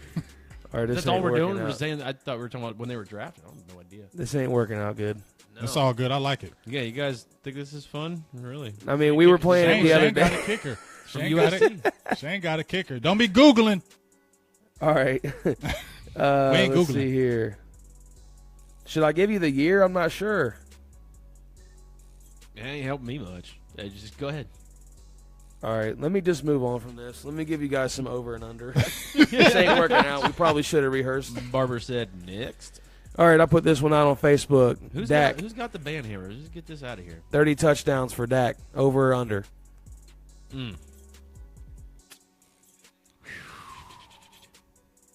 Okay. Over. I'm gonna go over. I'll take the under on it. I'm gonna go over. That's 2 a game, and I can see him throwing having a game where he throws 1, and a game where he throws 3 or 4. But And he threw what, 24 this year? 20, 23, 23 this year. and 6 rushing touchdowns. Yeah, so I'll just play the game, and I'll take the under on that one. I think he's gonna be right around 28, 29, and that's not his ceiling. I there we think that's go. just a good second year for him. Yeah, I'm gonna say over on that. All right, what about 4,000 passing yards? Over or under?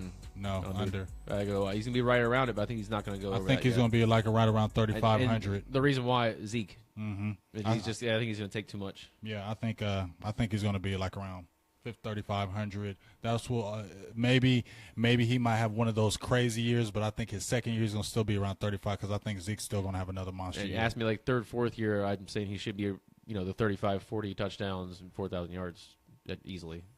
All right, so David Irving, will he get over or under 10 sacks? I'm going to go with under because I think he's only going to play, again, a small amount of snaps, and he will be productive when he's out there. But I'm going to go under 2. I think he gets around 8 sacks this year at the most.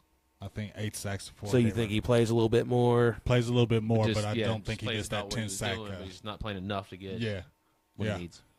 Man, I feel like he could be a J.J. Watt. I hope he could, but like a 15, 20 sack season kind of guy. Yeah, I mean, we don't know because we ain't seen it, but if he gets out there and plays, he's got to prove it this year. Like he has to start this year. He has to have those time. He has to start this year. Yep. Des Bryant over or under 15 touchdown catches. Under. Mm-hmm. All right, over or under. Des Bryant will miss 3 games. Oh, under. I'm taking the under. You're gonna take the under. He's gonna be healthy. So you think he misses less than 3 games? All right, I'm gonna give you under on that because I love you, Dez. You my dog. I'm gonna give you under. I think you're gonna stay healthy this year. All right, so you guys say he will play more than 13 games. He will play almost the whole season, but he will not have more than 15. Will he miss any games? Yes, I think he'll miss at least 2. 1 to 2. 1 to 2 might games. Miss 1 during the season, and then 1 maybe at the end of the year. Maybe we're resting people, so 2's reasonable. I think about 2 games he'll miss this year. All right. Will Jason Witten have over or under 60 catches? Under. I'm gonna say over. Under. I think he'll have like around 65. Really dropping off. I think he'll have like about 65 catches this year. I think he's gonna be under. I think that's me hoping Gathers is picking some up and Swain's picking some up, and then Beasley's getting some receptions and Dez is getting his. Terrence, that'll be a sad. Of the system is everybody else is gonna be getting some. That'll be a sad day when you see Witten drop down to like 30, 40 catches. Exactly. Yeah, it really will. But I think he's almost to that point. Honestly, he did drop off a lot last season, but he was working with a rookie quarterback. Yeah, I mean he's still there when he needs to turn around. He's like your little 3 to 4 yard catches, right? Yeah. And he's a savvy veteran. Every once in a I while, just don't know if we need he jukes somebody this year from him. Yeah, well, we'll see. We'll see. I mean, I don't mind. I'm okay if he gets more than that. I don't see. I think there's other players get the ball. I think Zeke's going to get more involved in the passing game this year too. Zeke over or under 1,500 yards. Over. Rushing Over. You think he's going to hit 2,000? I don't think he hits 2,000. I think he'll. We don't have Doug Free this year, so yeah, probably. I'm gonna say 1675. See? He's one of the optimistic ones about Doug Zeke, Free. I think Zeke. Not saying he's going to break the record, but I think he's going to crack 2K in the next couple years. I don't know about 2K. Oh yeah, big. he's going to do it. I'm gonna say 1675. Will he break Eric Dickerson's record? That I don't know. I'm not willing to say that right now. Will he break DeMarco Murray's record? What, 250 a game or something? Whatever. The it was. 1850 or whatever it was. Yes, he can. Yeah, I think he's going to go off for like can. 2,000 this year. So that's huge. Yeah, we'll just see. Wait. Oh, and just one last thing for the person, Andrew, who's been all in our group. You're a Cowboys fan, just to let you know. Anybody who keeps talking about Cowboys and somebody else is in the group and you haven't left yet, that means you were a fan younger, something happened to you, and you hate us now. But you were a Cowboys fan, so we appreciate you and we love you because you are deep down a Cowboys fan. Yeah, Thank guess you, what? hater. Jimmy said Gathers off the practice squad. Yes. Yes. Because we're going to lose him if we don't sign him. We're He's gonna going to have to go somewhere else. We're gonna come back big with the trivia next week and get it right. Uh-oh. Yeah, and it won't be draft. It'll just be trivia or something. Yeah, and I don't like the forget idea. that Well, draft next week will be after the draft. Yeah, So next we'll be week. talking about some So draft stuff. next week's show, all you Cowboy fans out there, go ahead and give them the plug because you always want to give the plug. Give the plug. How about them Cowboys? No, give the Silver and Blue Nation. silverbluenation.com. Hit us on the Google.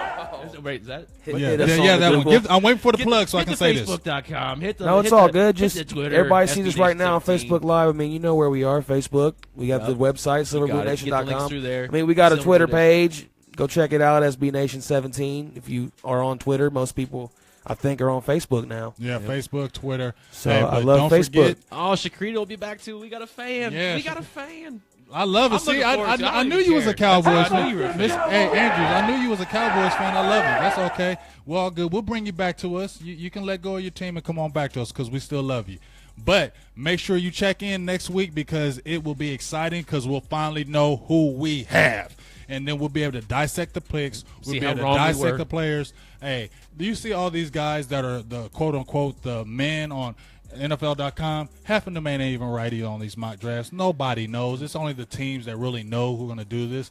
There's so many smoke screens and so many people saying they're going to pick this team. And their opinions opinions are as good as ours. You know what I mean? So at the end of the day, make sure you check us out next Sunday. It's going to be super exciting. We're going to be talking about Cowboy football, of course. Sunday. But we're going to be talking about them draft picks. Sunday's cool too because it's right after the draft ends on Saturday night. We get Susie's going to be back. Nice. Shakrita going to be back. I think we're going to have a big show next week. Yeah, so right after the draft. The show is going to be huge. We're going to be excited. Cowboy fans. We might even go ahead. You go ahead. You go ahead. You go ahead. King Blizz wanted a shout out, and I was getting ready to say, my bad, King Blizz. Yeah, I was going to tell you guys shout out to Shakrita first, but he already handled that. So. All right, shout out. So what's up, King Blizz? King Blizzy. Big shout out. Memphis, Tennessee. Jimmy, we see Memphis 10. I love Memphis 10. 3-6 Mafia. Ashley says she'll be back. 3-6 Mafia in the house, man. I mean, maybe we'll get back into the how long of a window we got or something. You know what I'm saying? Like, if you want to see some more of that. The windows, yes. We're going to talk about the windows. We'll talk more windows Who next said week. something about the windows? That's a sensitive subject here, guys. The windows. So we're going to talk about those windows. Salt Lake City, Utah. I see Miss Wagstaff in there. Said, "Come on out of the closet, Miss Andrews. You know you're a Cowboys. You know you're a Cowboys fan, Andrews. Come on back to us. That's huge. We know you love us because you wouldn't be on the page commenting like you do if you because they hate us. And if you haven't done it yet, check out the weekly update by yours truly, Big Game James. Yeah. Ryan Dye, what's up? I didn't even see you in there. Yeah, Ryan, where you been, Ryan? I was waiting for you, bro. 4 weeks in a row. He waited till we're about to get off. Oh, now you want to talk to us, Ryan? Man, we was waiting for Jimmy, you, dog. stop it, Jimmy. Louis Anthony, what's up? Wilmington, Delaware, what's up with y'all, big What's dog? up, Delaware? So we want to give anybody who's on here now because we're about to close up the show, but we want to give you, love 3-6 Mafia. You know about them boys. Chicken. You know? Chicken. Yeah. Book. You know about that song. Project Pat. Yeah. Who knows? You know That's about all Project Pat. You know about Project Pat. But make sure, like I said, we'll keep giving you the shouts out till we get off the air. But please check us out next week. I can't wait because I can't wait to talk about these picks, who Dallas got, who we can mix and match, who we think is going to be impact players for us. We can break all these down, and that's what we're going to do. I'm going to be watching nothing but tape this week on these players, especially after we draft them. We'll be checking out the tape, so we'll have more breakdowns here. It's going to be all Cowboys all day. Miss Andrews, I know you're a Cowboys fan. I got to keep giving you shouts because I know you like us. I know you love us. You're not undercover anymore. You're not undercover anymore. You cover. love us. Oh, Pro Bowl, Utah. I see you, Travis. I see you, and we love Travis. Oh, Kings, Utah. We got a lot of people from Utah. Utah, what's up? Okay, Ryan, you was with us the whole show. My bad, big dog. We appreciate you staying with us. But make sure you get us some questions next week, Ryan. Yeah, Ryan. Make sure we get you. I like you, Ryan, because you know players. Like the players you were shooting at, I think you was trying to trick me, Ryan, and I had to go back and look at the tape because you were trying to trick me up with these little slept-on players you had. That lets me know you a deep Cowboys fan. But I'm there with you. Every time you mention a player, I was looking at the tape. So I'm on the tape. Ashley's got some smart young kids. She Yeah. must have good parents raising them. So yeah. So and I'm kind of like Ron Jaworski and all those guys. What's the other guy? Merrill Hodge. After looking at 37 hours of tape, I finally came up with this. So I'll be in the room checking out the tape. So make sure you guys check us out. We're about to sign off here. Another great show. We appreciate y'all. We love all you Cowboy fans that tune in to us. We're all about you guys. It ain't about us. It's all about y'all. So we appreciate you tuning in. We love y'all. Keep viewing in because we're gonna keep getting better. We're gonna keep making it about Cowboys. We can't wait to get out to the Hall of Fame game. So if any of you guys are trying to go out to the Hall of Fame game, meet us up make there. Sure and check Come us say out hi. because we're gonna be showing live. We're trying to get down to Dallas. Actually, I'm trying to go back home next month. So hopefully I might have a live show that might happen. So we'll see. We might have some live views really from Texas and show you how we really do it down there. So for me, Big Game James. I'm JK. Producer G. Another good show. We love you, Cowboy fans. We're signing off, and we'll see you next Sunday about our another draft picks and draft players. So how about them Cowboys? 10-year window. Cowboys have a 10-year window. 10-year window. 10-year window. Cowboys!